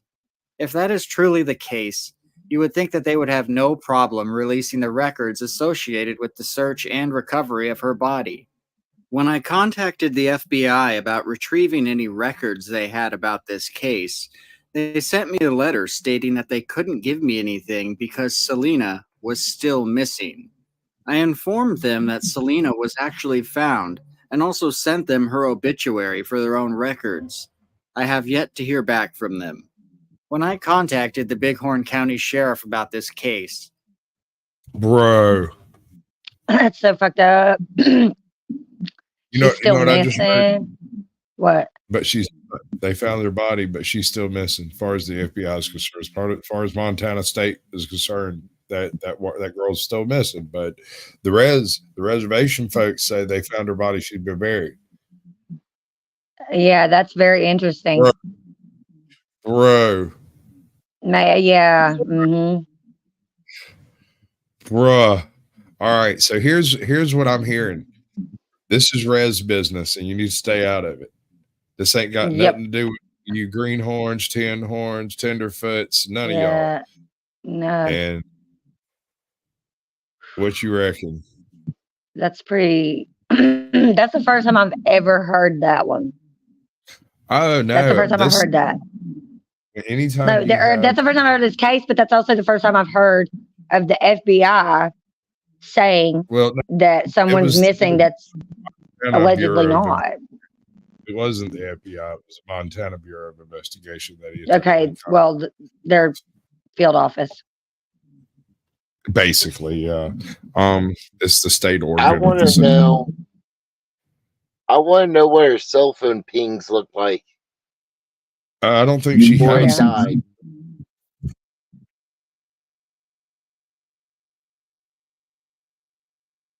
They passed me off to the county attorney's office. When I talked to them and filed the requisite paperwork, they came back and told me that the information was confidential criminal justice information, which they are not permitted to release unless I petition the court. I don't think I've ever received this particular response. Selena's death was ruled accidental. Yet again, that's res information. That's for reservation people and don't belong to you. Yeah. Yeah. Enough said. Well, I mean, if you've never met any res kids, it's hard to understand the cultural impact of this. The amount of culture shock that goes on there, because this is not, once you cross into reservation land, this is no longer in America. It's totally different. It's entirely different. Whole nother way of life altogether. You're in First Nations land, and it is a different nation. So even federal, even the laws FBI don't apply there. Yeah, they got to check with them. West, it's handled in-house by the tribes. It's mostly a hands-off kind of situation. So if the tribes don't want the information out, it's not getting out. It's not coming out. That's not a First Amendment issue for them. Yeah. That's what I'm trying to get across. This isn't you can't go to a reservation and film people. That's not a thing. Do that. No way.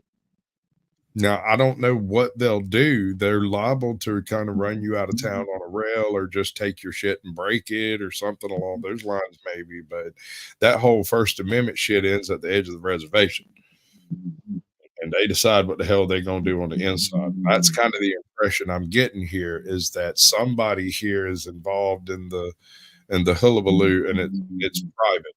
It's not for your consumption or my consumption. The sheriff said they did not believe there to be any foul play. A review of the case by an external entity turned up charges for only one individual related to the case, Deandra Pittman, and that was at the end of 2020. This sequence of events would indicate to me that the case was investigated, they charged who they could, and the case should now be closed. I pressed the county attorney further about the current disposition of Selena's case. They said Bighorn County considers this an open and active case. This is a rather surprising development. Now that a few years have passed, there are no longer any updates from the sheriff about what they might be investigating related to the case. If they said they believed there was no foul play back when it happened, does this mean they now believe there could have been foul play? It's hard to know if they're keeping the case open because they genuinely think there is something to investigate, or if they're keeping it open to placate the public. Either way, the status of the case makes it so that many details are shrouded in secrecy. After reviewing the case, I was left with more questions than I knew what to do with. Luckily, there was someone close to this case who was willing to talk about it. My name is Cheryl Horn, and I'm... Cheryl was kind enough to sit down and have a conversation with me about this case.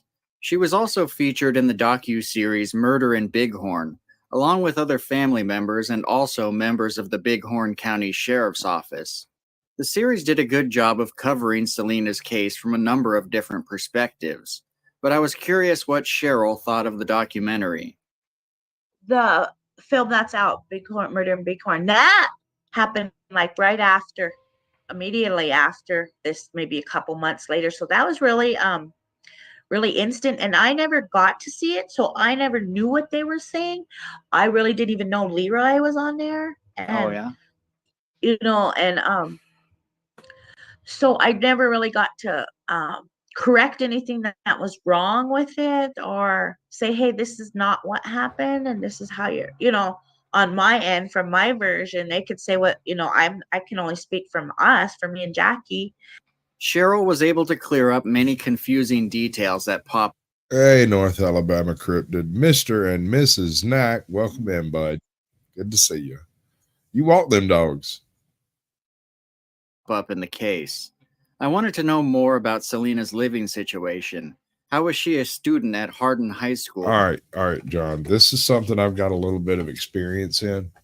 The dog is only as good as the trainer and handler. If you have a dog that is badly trained, it does not matter how good the handler is once the dog is badly trained. Because if the handler is using appropriate gestures and commands, then the dog doesn't respond to them correctly because it was badly trained. That's the trainer's issue. If a dog doesn't respond well to a particular handler, that's a whole nother ballgame. That's a situation where the dog can sometimes become aggressive just because he doesn't like the guy he has to work with.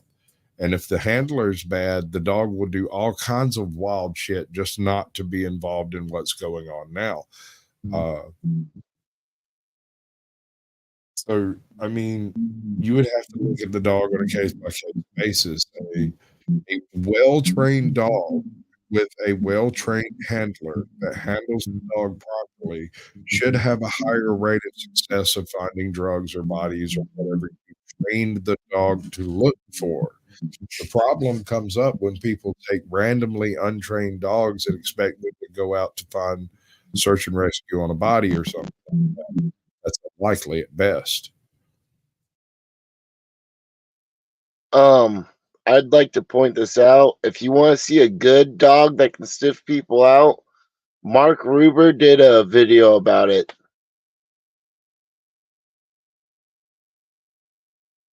Who's Mark Ruber? He's a NASA engineer that does YouTube videos. I like his squirrel course content. Okay. Cool. But also living with her mother in Billings. And what was her relationship with Deandra Pittman like?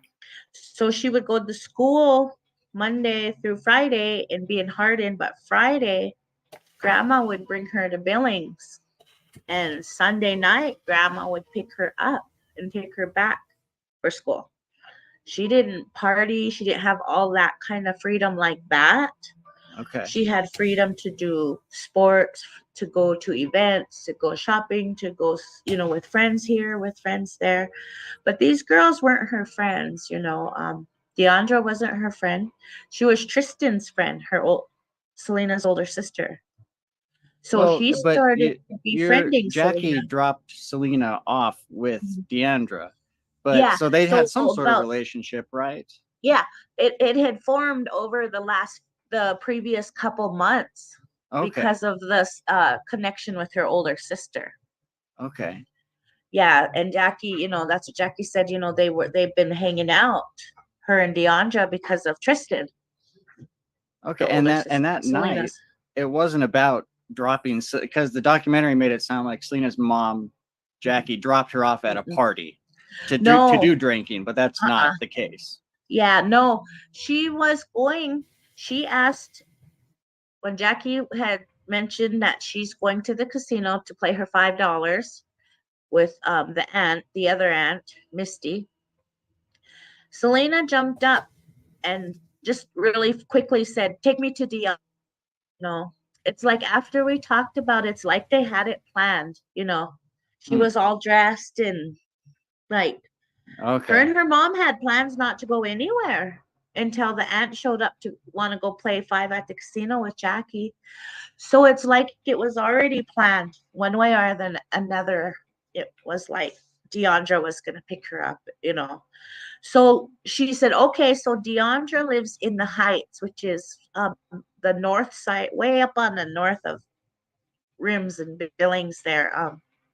So on their way, that's when she says, oh, Deandra's not at her house. She's at her boyfriend's. And then Jackie's like, okay, now Deandra has a boyfriend? Because she didn't have a boyfriend. Is that Wade who you mentioned? Wade. According to Cheryl, the house at 904 Miles Avenue was the home of Wade Oldcrow, not Deandra Pittman, as is often reported. Jackie and Selena's aunt, Misty, would drop Selena off at the address before the two women went off to the casino. Pull up to Wade's house. There wasn't a party going on when that early that evening. That was about 8:30, 9 o'clock, New Year's Eve.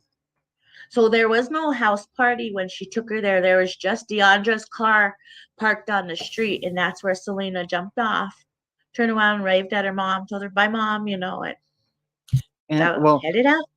Was Jackie expecting to pick Selena up that night or the next day? Do you know? No, Deandra was supposed to bring her back within an hour. She was supposed to just go on a little cruise while Mom played at the casino. Wow.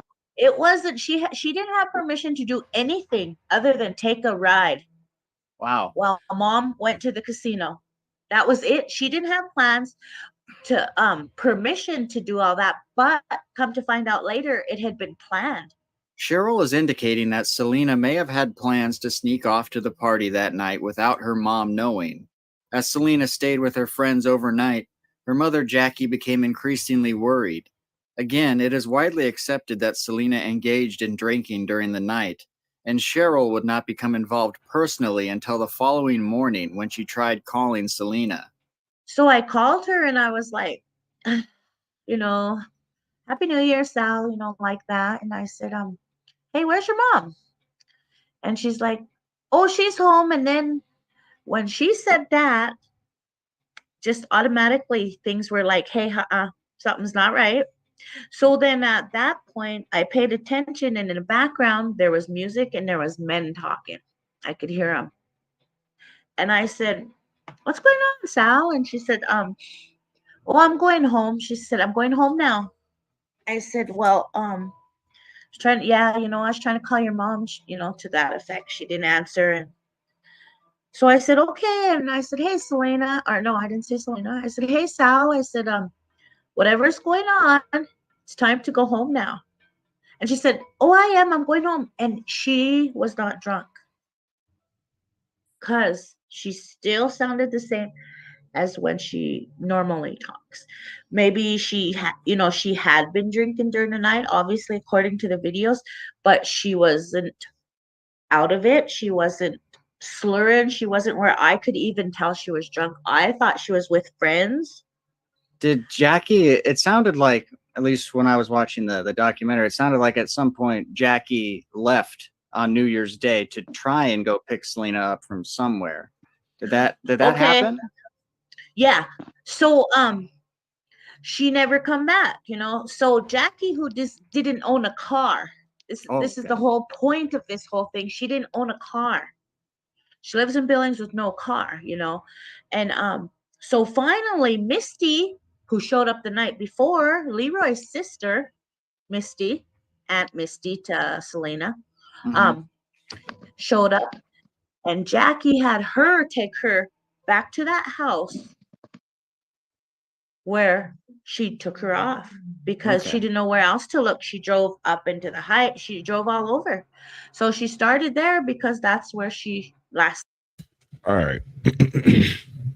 So when I was 23, 22, I had a large Great Dane, black Great Dane puppy.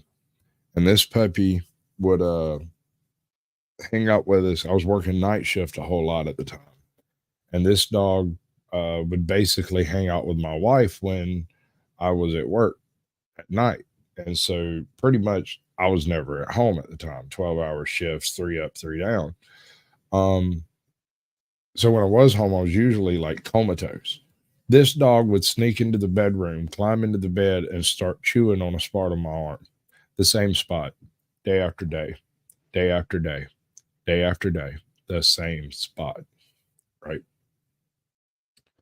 So after this goes on for a few days, like a week, I tell my wife, make me an appointment to see the doctor. We've got to get this checked out. And she's like, get what checked out? I pointed a little spot on my arm. I was like, there's something there. You know, there's like this lump on my bone there. We got to go get this checked out. She's like, okay. When I went to the doctor, I walked in and I wrote on, you know, because you got to fill out the little thing to ask why you're there, right? And I wrote on the little thing that my dog doesn't like a spot on my arm. And they got me back there. I saw the doctor, and when I told him what the dog was doing, he immediately got me an appointment with an osteologist to take a look at it. They removed it, and it was non-cancerous, just a weird defect, but shit happens. Life sucks. That the dog just really didn't like. The dog wanted to chew that thing out of my arm. How do you know there's not a chip in your arm? There's there was a dog being used by a doctor for a pre-test for cancer because it changes the pheromones of your body. So like when I mentioned that the dog didn't like this spot on my arm, the doctor picks up the phone, dials a number, and has me in to talk to a bone specialist within like an hour and a half. I was in surgery 48 hours later. I remember that video from like 7 years ago about that dog being used by a doctor for pre-testing people for cancer. So your dog probably smelled the pheromones changing in your arm. Well, it wasn't cancer. It was benign. So it was apparently a byproduct of a particular allele difference in my genome. Yeah, but that's how cancer starts, is benign growths that turn into cancerous growths. Seen her, you know. The thing about that house is before the cops even went there, Jackie went there twice herself and went through the house as much as they would let her go through the house. So the first time she got to go through the house that day, she went looking for Selena. She went up to the upstairs part, and in one of the bedrooms, she found Selena's purse at the foot of the bed on the floor, Selena's purse. And Jackie said on the pillow, and in the bathroom upstairs was blood, and there was puke in that bathroom upstairs too. So she got the purse there, headed out, no Sal. People, she said there was one guy let her in, and he said that he let her in anyway. She went through the house, basically what she could of the house. She didn't go like through the whole house, the basement, that kind of stuff, because she found that purse right off the bat upstairs. So she left probably 2 o'clock or so. I got a call from our cousin, Jackie's cousin, Danelle. And she said, Cheryl, she said, where's... I'm not trying to be disrespectful, but I get the impression that this lovely lady might have partaken in a bit of the schnapps. What do you think? It's just a little bit. Just a little bit. Just maybe just a little bit. I think she knows all the gossip in a 100-mile radius of her. You're probably correct. Jackie and I said, she's driving around in Billings, you know. I said, she's looking for Sal, and she said, well, Sal took off here. We're looking for her at the rest area. And I was like, what rest area, you know? And she said, the one coming to Hardin. I said, okay, well, hey, I had talked to Jackie or Selena earlier, and I was like, wait now, you know, it was like not clicking in. What do you mean Sal's missing? You know, that's what she said. She's like, she's missing. They said she ran off in the field. And I was like, no, I just talked to her a few hours ago, you know? And she said, they pulled in here with Selena in that van, and it started acting up, and the guy got it going and just took off and left the two girls behind because he didn't want to stall again. That was the first story we heard. One of the most confusing aspects of this case is the story of what happened at the rest area. It doesn't make any sense. Selena walking off for no apparent reason, the guys leaving the girls alone at the rest area. Cheryl explained her point of view on these events and also what happened to the female witness at the rest area. Okay, here's what about this whole rest area thing. Here's what, when you try to figure out the details, the reason you can't is because that's just their story. That's just their story of where it happened. That's the story they come up with. Arlana wasn't even there. The mother in the second ride is the one who took her into Hardin and called that girl's dad. And that girl was so out of it, like they put her on something. But, you know, I've never heard what they found in that blood test, because that girl's dad, Arlana's dad, her name's Arlana Pretty on top. Her dad came. But I hear that's not what I heard. What? Yeah, you did. No, you did. Her name is Arlana. You did. Yeah. On top. Yes, you did. Yeah, I know. That's why I was like, Emma, just don't say nothing. Just don't say anything, girl. Just somebody. So just yeah. Okay. Never mind. Yeah, I know. I mean, really though. Really.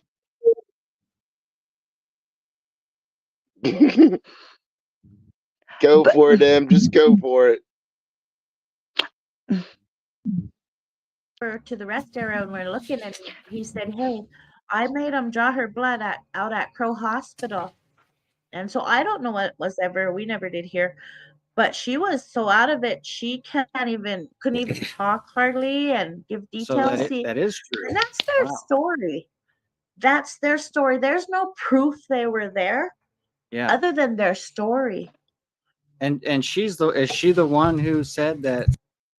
Wait a second. First of all, that video was taken at the rest stop, was it not? Cannot that be verified at the very least? Mm-hmm. That's where the car broke down or ran, whatever, allegedly, right? Not allegedly. And homegirl. Okay, yeah.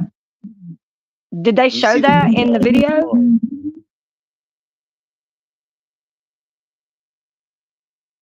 Oh, that sounded like me. Hold on. I wonder why it's not doing it now. Actually, no, it cleared up as soon you? as smoking auditor muted the smoking auditor. Okay. He's getting a weird back feed.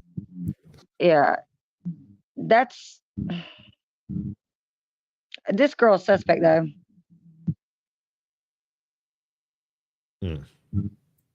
I feel like if she, no one does.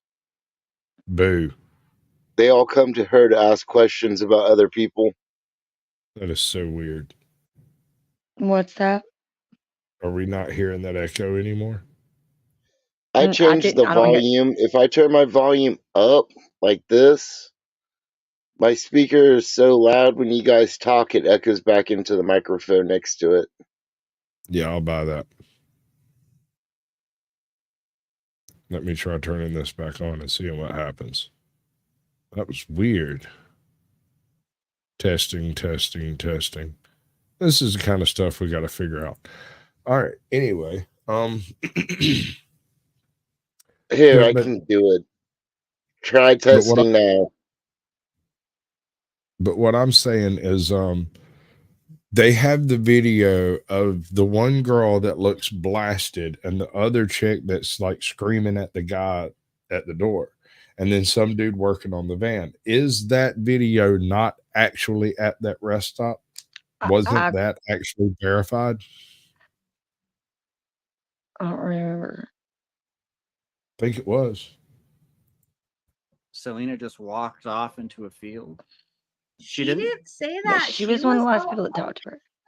barely talking, and she was screaming when her dad got her. Wow. So Yeah, she was not able to say this is what happened. When they interviewed her, she couldn't even remember anything. So those aren't her words. Do you know who the guys were in this van? Or were they Yeah. good people? Were they known to be bad people? They're bad Crows. They're Crow Indians. All of them are Native Americans, Crows, all of them. Some of them are even related to Selena. The undersheriff at the time, Eric Winburn, when Selena was found, he basically said that she wasn't found sooner because the first 2 weeks of the search were sloppy and not well done.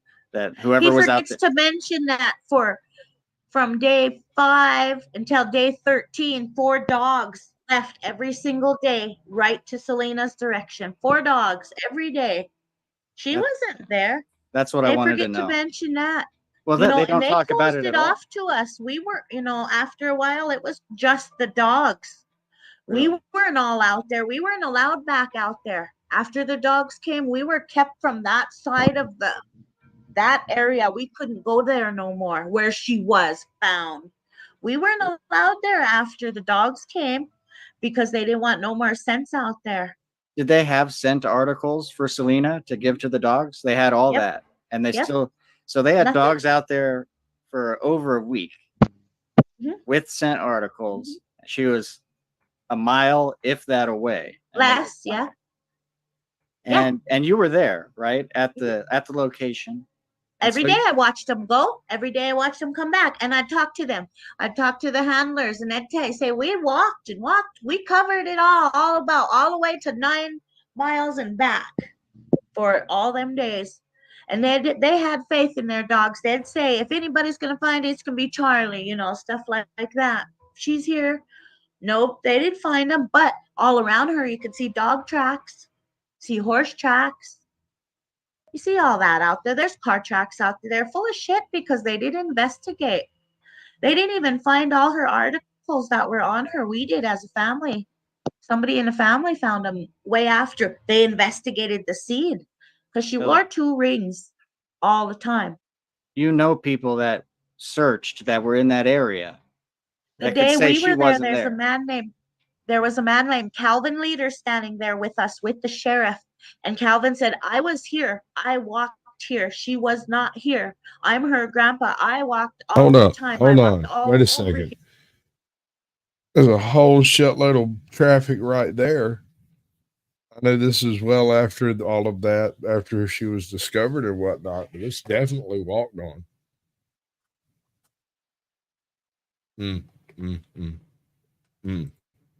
Here. You know what? The Crow tribe even brought 30 employees to walk over back there. How come they didn't find them? They walked from us to Hardin. So how come they didn't find her either? Because she wasn't there. Because that was their damn story. That's the same reason they tell us she was found all curled up, hugging her legs. Because they had her somewhere. Same reason she didn't have alcohol in her body. Oh, because hypothermia. No, everything would have been there. Guess what was there? She was starved and dehydrated. She wasn't starved and dehydrated at home. She wouldn't be starved and dehydrated from one night. So I was shocked when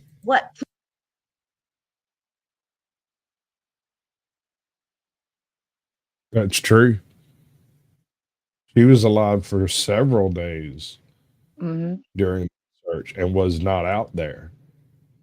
That is the only logical explanation. I want to know how she couldn't find some source of water or something to keep her hydrated. Morning dew.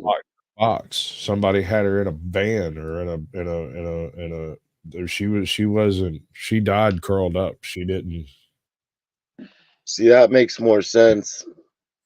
2-3 days Stuffed her in a trunk and then dumped her by a horse. And Jackie and said, no, there's no way she was here. All of a sudden, case closed, she was here, hypothermia, before an autopsy. Winburn called or whoever called this. whoever calls the shots there. I think that when people look at this case, and I think what's hard for them to understand sometimes is how, since we have the sheriff and the undersheriff both being related to Selena, you would think that, I think most people would think they would want to investigate this and make sure that it's done right. Why do you think they're doing this? Well, they don't get along with Selena and her mother. Leroy didn't even talk to her, his own daughter, for a year and a half. He didn't even look for her.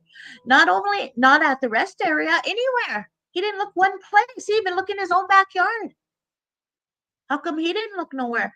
The sheriff, he bailed on us. He quit stopping probably 2-3 days into it. He quit coming to the rest area. Bighorn County quit. You know what they did do then? Park across the street at the other closed rest area and watch us all day. Just sit there. Like, why the hell aren't you out there looking? Why are you watching us? I think a lot of people see that she died from hypothermia, or that, that was the determination, and assume this must be an accident. But that's not necessarily true. No, that's an easy way out of investigating it. Yeah. That's not even a real cause of death if you look at it. That's just a thing they're starting to act like is a cause of death and stuff. No, why was she there? 16-year-old girl. Yeah, if she was drinking alcohol, then who left her? You guys left her. You guys went home, passed out. All of them, except Selena. Yeah.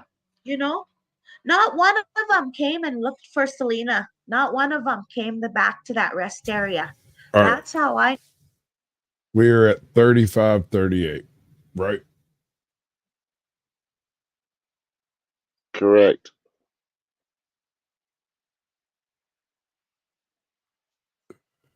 I want to see the video again.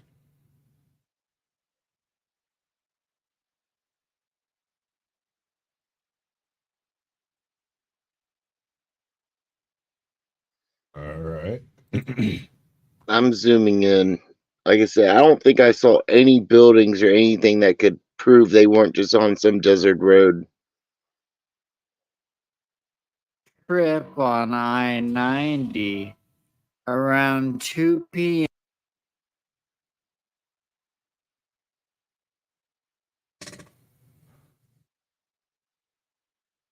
So here's the thoughts. That building, that's the rest area.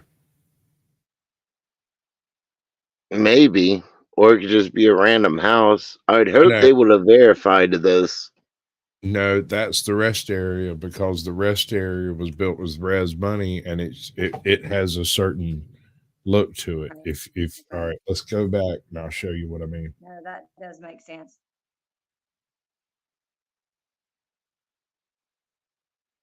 Where's it at? It's this building. They were parked right here. That van made it awfully far for being broke down. I don't know. I don't get why she wouldn't have followed the road back. Several roads. There's bunches of roads over there. I know, but most people, not all, but most people, and especially teenagers, follow roads because they don't know the local area. All right, let's do this again.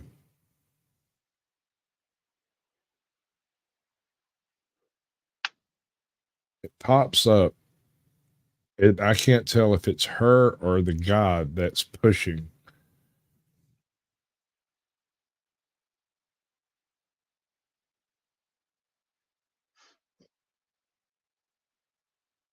Hold up. There's 2 rest areas here. They were at this one. Huh. Okay. But they're a certain type of building is what I'm getting at. They're And that's the one they found right close there. by. This is him, and this is supposed to be her.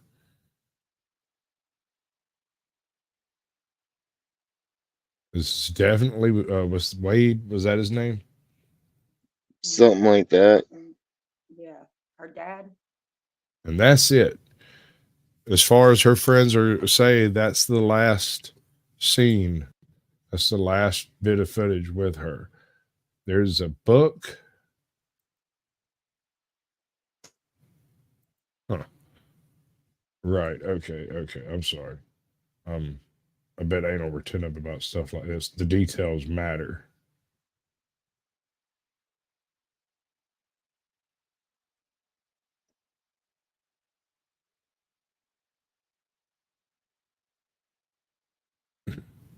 Drinking alcohol, then who left her? You guys left her. You guys went home, passed out. All of them, except Selena. Yeah. You know, not one of them came and looked for Selena. Not one of them came back to that rest area. Starvation. That's how I know that was a The starvation is the thing. That would take 72 hours or so for her to die of dehydration and starvation. But you could be kept in a freezer and die of hypothermia.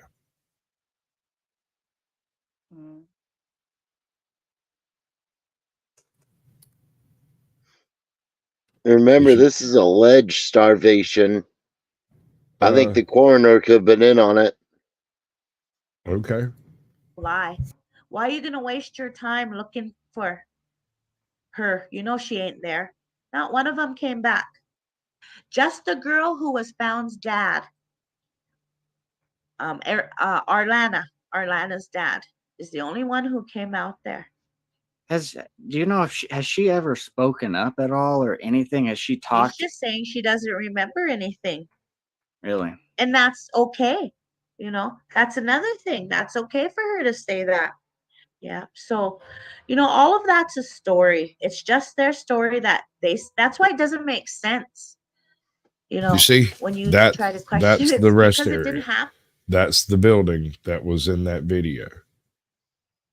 If it wasn't this one, it was one of the others right there. It's the right area. Does that make sense? Yeah. So Happened there. It didn't. You know, I don't know where it happened. she was I'm not- absolutely you hear so there many at things in one the point. community that Whether or not she walked it's away from slowly that place piecing is it another together, story. you know, and like I said, Do there's Snapchat videos have to be shot live? things and No. Or can you upload videos later? she was not there. Snapchat or and local until you they send weren't them. going to come and waste their Pretty time sure. looking for her. The Montana Department of Justice did a review of Selena's case. It was the only investigation that eventually led to charges against an individual. I asked Cheryl what she thought about the Montana DOJ's review of the case, and if she thought this outside agency did their job well. Nope. Blew a lot of hot up air at us. They didn't go find. We had to call them and tell them where people were. Hell, they weren't looking. Wade was having. That's very true. There is not a clear shot of Selena in that video. She may not have been in that van at all.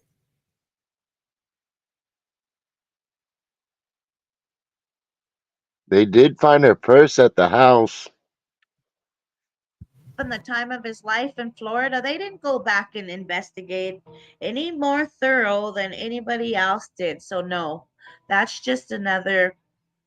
Finally, I wanted to know if Cheryl thought the records related to the case would be released, or what people could do to help.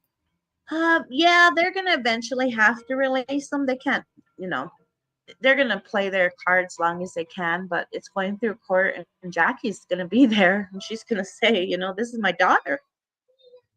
Where are these? It's closed. They're lying when they're saying it's open. So, I guess the justice system, justice part of this would just be continuing to tell not only Selena's story, everybody else who gets injustice in the system, because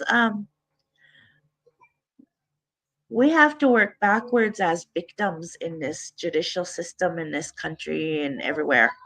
We have to prove it beyond a shadow of a doubt. One little doubt over here lets everybody go free. That's the problem. That is not a problem. There should be a That is the intentional design of our justice system. You have to prove they are guilty. You can't just be like, okay, well, they're probably guilty. You got to prove that shit. Yeah. Well, I can't remember who said it, but better a million guilty men walk free than one innocent man be locked up. Damn Prove it. right. The law why all them adults went home and a 16-year-old was left behind for hypothermia to get her, and not one of them was charged. Right, which is crazy because they charged Deandra Pittman, and she was definitely a part of that, but not as big of a part as other people. Yeah, I mean, and that's they left her. Selena's ain't the only one there. All them cases in Bighorn County, same thing. Bonnie 3 Irons, she left behind. They leave them. They don't care. The families know. The cops know who left them in the mountains to freeze. But what? They don't charge them with one thing. Not one thing. So as families, yeah, all of this is happening, but there's really not many laws that you can, the attorneys or whoever will say, oh, we could win this case, so we're gonna take it, you know. Cheryl also informed me of another important detail that seems to be often misreported. You'll find it said that Selena rode in the van with 4 men and 1 other girl. But according to Cheryl, the actual makeup of those in the van was 2 men and 3 women, not including Selena. Cheryl identified them as Wade Oldcrow, Robert Fogg in the morning, Shanna. Bam, right there. There was a different woman in that video. That was not her in that video. That was someone else, and it was released with the intention of construing that it was her. Spotted Bear, Sarah Starr Wilkinson Horn, and Arlana Pretty on top. The individual seen in the Snapchat video taken at the rest area appears to be Wade Oldcrow, possibly arguing with Selena. Arlana Pretty on top was the one who took and posted the video. Sarah Starr Wilkinson Horn was reported missing earlier this year, but appears to have been found as she's no longer in Montana's missing person database and has Facebook posts as recent as April 2023. Wade Oldcrow appears to be currently incarcerated in Yellowstone County, Montana, along with his brother Corey. Wade has charges dating back at least a few years. After the interview, Cheryl showed me a number of messages she received from people regarding Selena's case. They often provided tips or rumors, but the messages also show a community who believes a crime was likely committed. These messages should be treated as what they are, mostly tips and rumors. I've redacted any information that would identify who sent them. One message purports to be from someone who used to live at the house at 904 Miles Avenue. The individual described the house as a bad environment with drugs, alcohol, and people that would come and go. This person also describes an event where someone was threatened with a gun. They also shared a distrust for the official narrative about Selena making it to the rest area, and saying they wouldn't be surprised if there was some sort of cover-up. Another message claims that the Oldcrow boys were trying to get another girl to fight with Selena. One message I saw was from Shanna Spotted Bear. Shanna was one of the girls who was in the van with Selena. She says that she was in the van because she asked for a ride, and she did not even know who Selena was, saying that it was mostly Sarah Starr who was talking with Selena. Shanna says that Selena asked for a ride to Hardin, and indicates that she spoke with Selena's mom, Jackie, who expressed confusion about why Selena would ask for such a ride. Shanna ends by saying it seems like she is the only one cooperating with what's going on. One thing that seemingly doesn't make sense about this message is that she says her intended destination was Lockwood. Lockwood is back in the direction of Billings, and the group was moving towards Hardin, meaning they would have already passed her intended stop a long time ago. Cheryl also had a screenshot from a searcher who describes how they and their sons were in the area where Selena's body was located. They were driving around the area with others using ATVs, and believes it would have been impossible for them to miss her. Their conclusion is that Selena simply was not there at the time. I think it's also important I show this post from one of the individuals who was in the second car that came by and picked up Arlana at the rest area. In it, they are clearly not happy with how much Cheryl speaks out about the case, indicating that it wasn't any of their business to begin with, and that when they got to the rest stop, they only found one girl there and made sure to call the police department to try and find Selena. These messages show the chaos that can ensue when an incident like this hits a community. People are trying to figure out the truth of what happened, and the story that is told makes little or no sense. It doesn't help that the Bighorn County Sheriff doesn't want to talk about the case or share records on an incident they seem to think was simply an accident. It would go a long way if the county would just release their investigation into Selena's case, and maybe one day they will. Cheryl indicates that the county is currently being sued for release of the records by people who have the money to see it through. Hopefully, one day we will get to see just how thorough Bighorn County was in their investigation of Selena's death. Maybe this case truly is just a terrible accident, and searchers simply missed her body for 20 days. But that's a determination that the public simply can't make without the release of the records. Until that time, as Cheryl stated, the best thing we can do is to keep telling Selena's story, and not let it become one of the forgotten cases that become eternally shelved and inaccessible. Until next time, thanks for watching. How about them apples? Yeah. What do you think? I want her cell phone pings. Yeah. All right. There's some stuff that seems like they dropped the ball, but maybe we just still don't have enough information because of the reservation stuff. Let's see if I can find it. I can't even Right there. Here it is.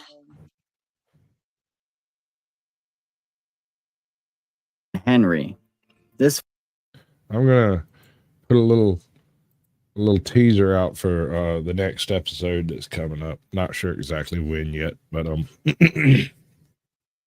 man leaves bizarre voicemail before disappearing. The Henry McCabe case. Here's the voicemail. 10 to 15 seconds of the voicemail. The full length of the recording is actually over 2 minutes long. I was able to get the full voicemail, and I'm going to play it here in its entirety. Be advised that while we really have no understanding of what is happening on the tape, some viewers may still find it somewhat alarming. Viewer discretion is advised.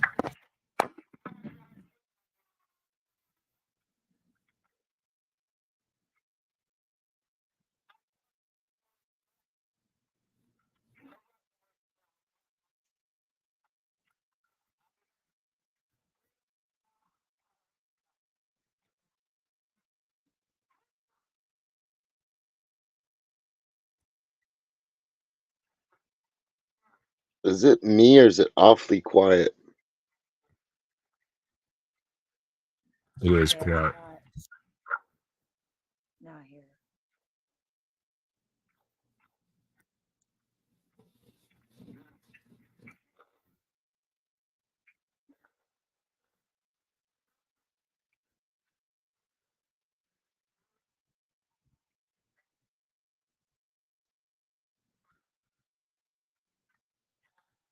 This sounds suspiciously like a butt dial.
It's really, I gotta listen to it on another phone where I can crank up the volume more. But like at first, I thought I I heard have the gone.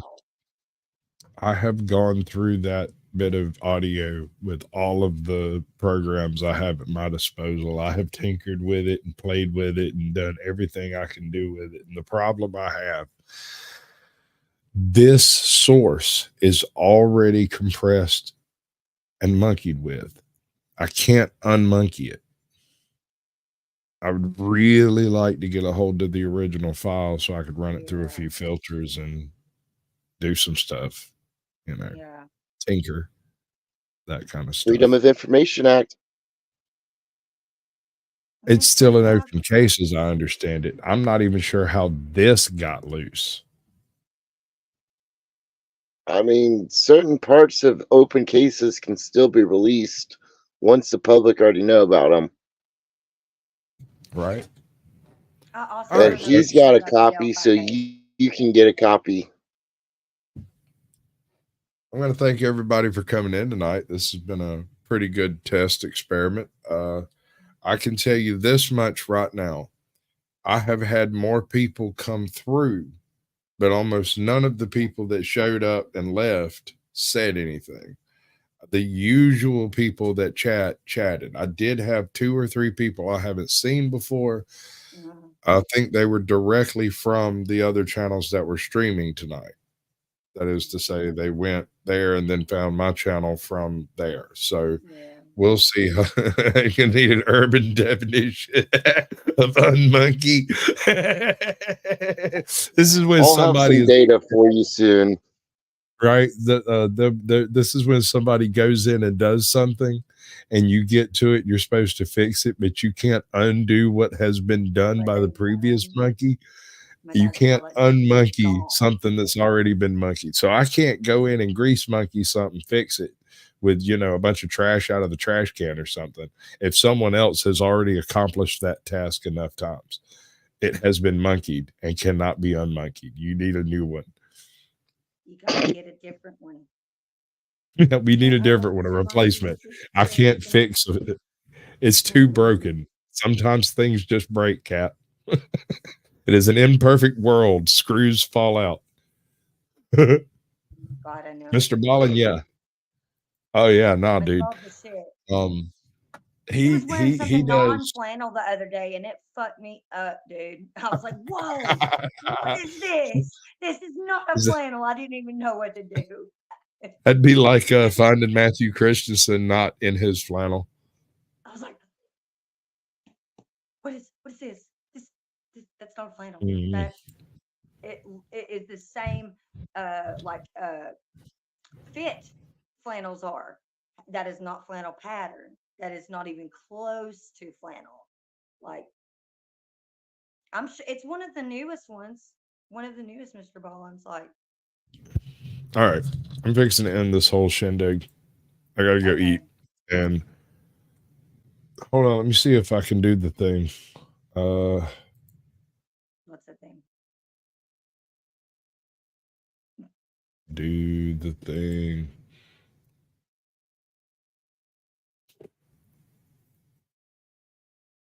Do I need to escort out of here? Am I allowed to go out by myself? I'm just kidding. It's up to you, boo-boo. You do that thing the way you do it. Oh, I don't know. I don't know what to do. I'm probably gonna go raid the refrigerator too. Find something to eat. I'm definitely gonna go raid the refrigerator. But oops, wrong button. Damn it.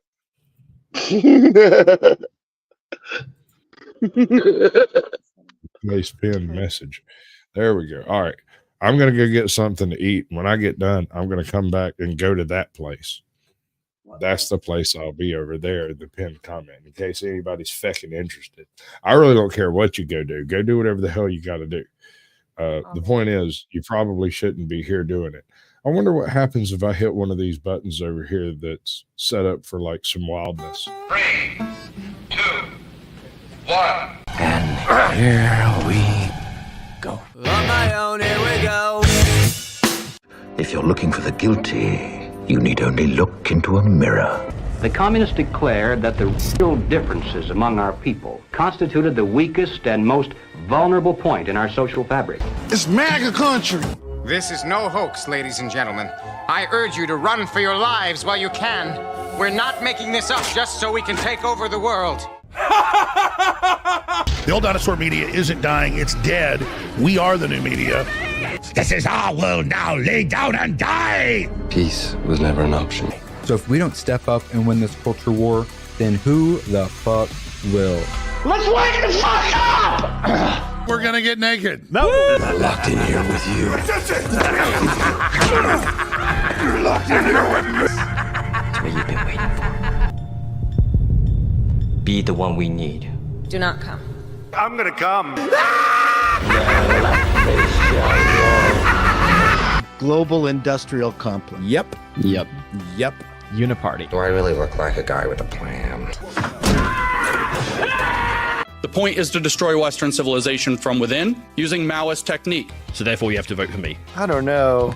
This is probably the dumbest thing I've ever heard. Woke is Marxism, evolved to attack the West.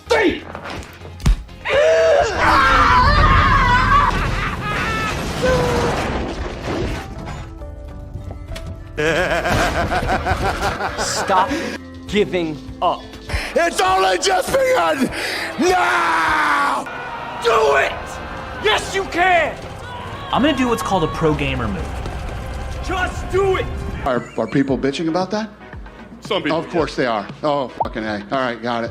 Yeah, too fucking bad. All right. Yeah.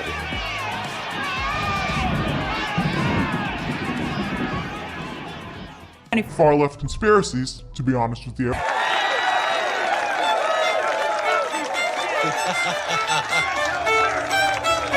Ain't no single entity going to swoop in and save the day. You are going to be continuously let down if you place all of your hope into one individual. Instead, look inside and look around. We're doing this together. We all are fighting for the same thing, and we all see the same problem. It's time to stop being an NPC, get off your ass, and join the meme war. Shame! Shame!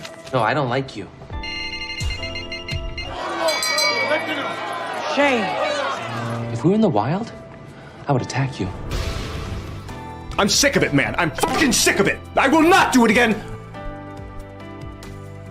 Thank you. I wonder how many people feel exactly the same way. Yeah. Be the beating drum at the head of the growing creative cavalry charge. Be vocal and profound in your passion for projects you enjoy. No more excuses. I've seen it. I can't even compute all of it. It's so fantastical. You've not seen nothing. You ain't heard nothing. You ain't smelled nothing like this. I don't have words to tell you. A new world order. We are in the beginning of a mass extinction. Some of you may die, but it's a sacrifice I am willing to make. Hey, wait a minute. You control population, you destroy the family, and then you you sow division. You don't need a destination when you're running on an omnidirectional treadmill. Are we ready for a new world order? You'll never defeat the human spirit. You'll never defeat God. You'll never win.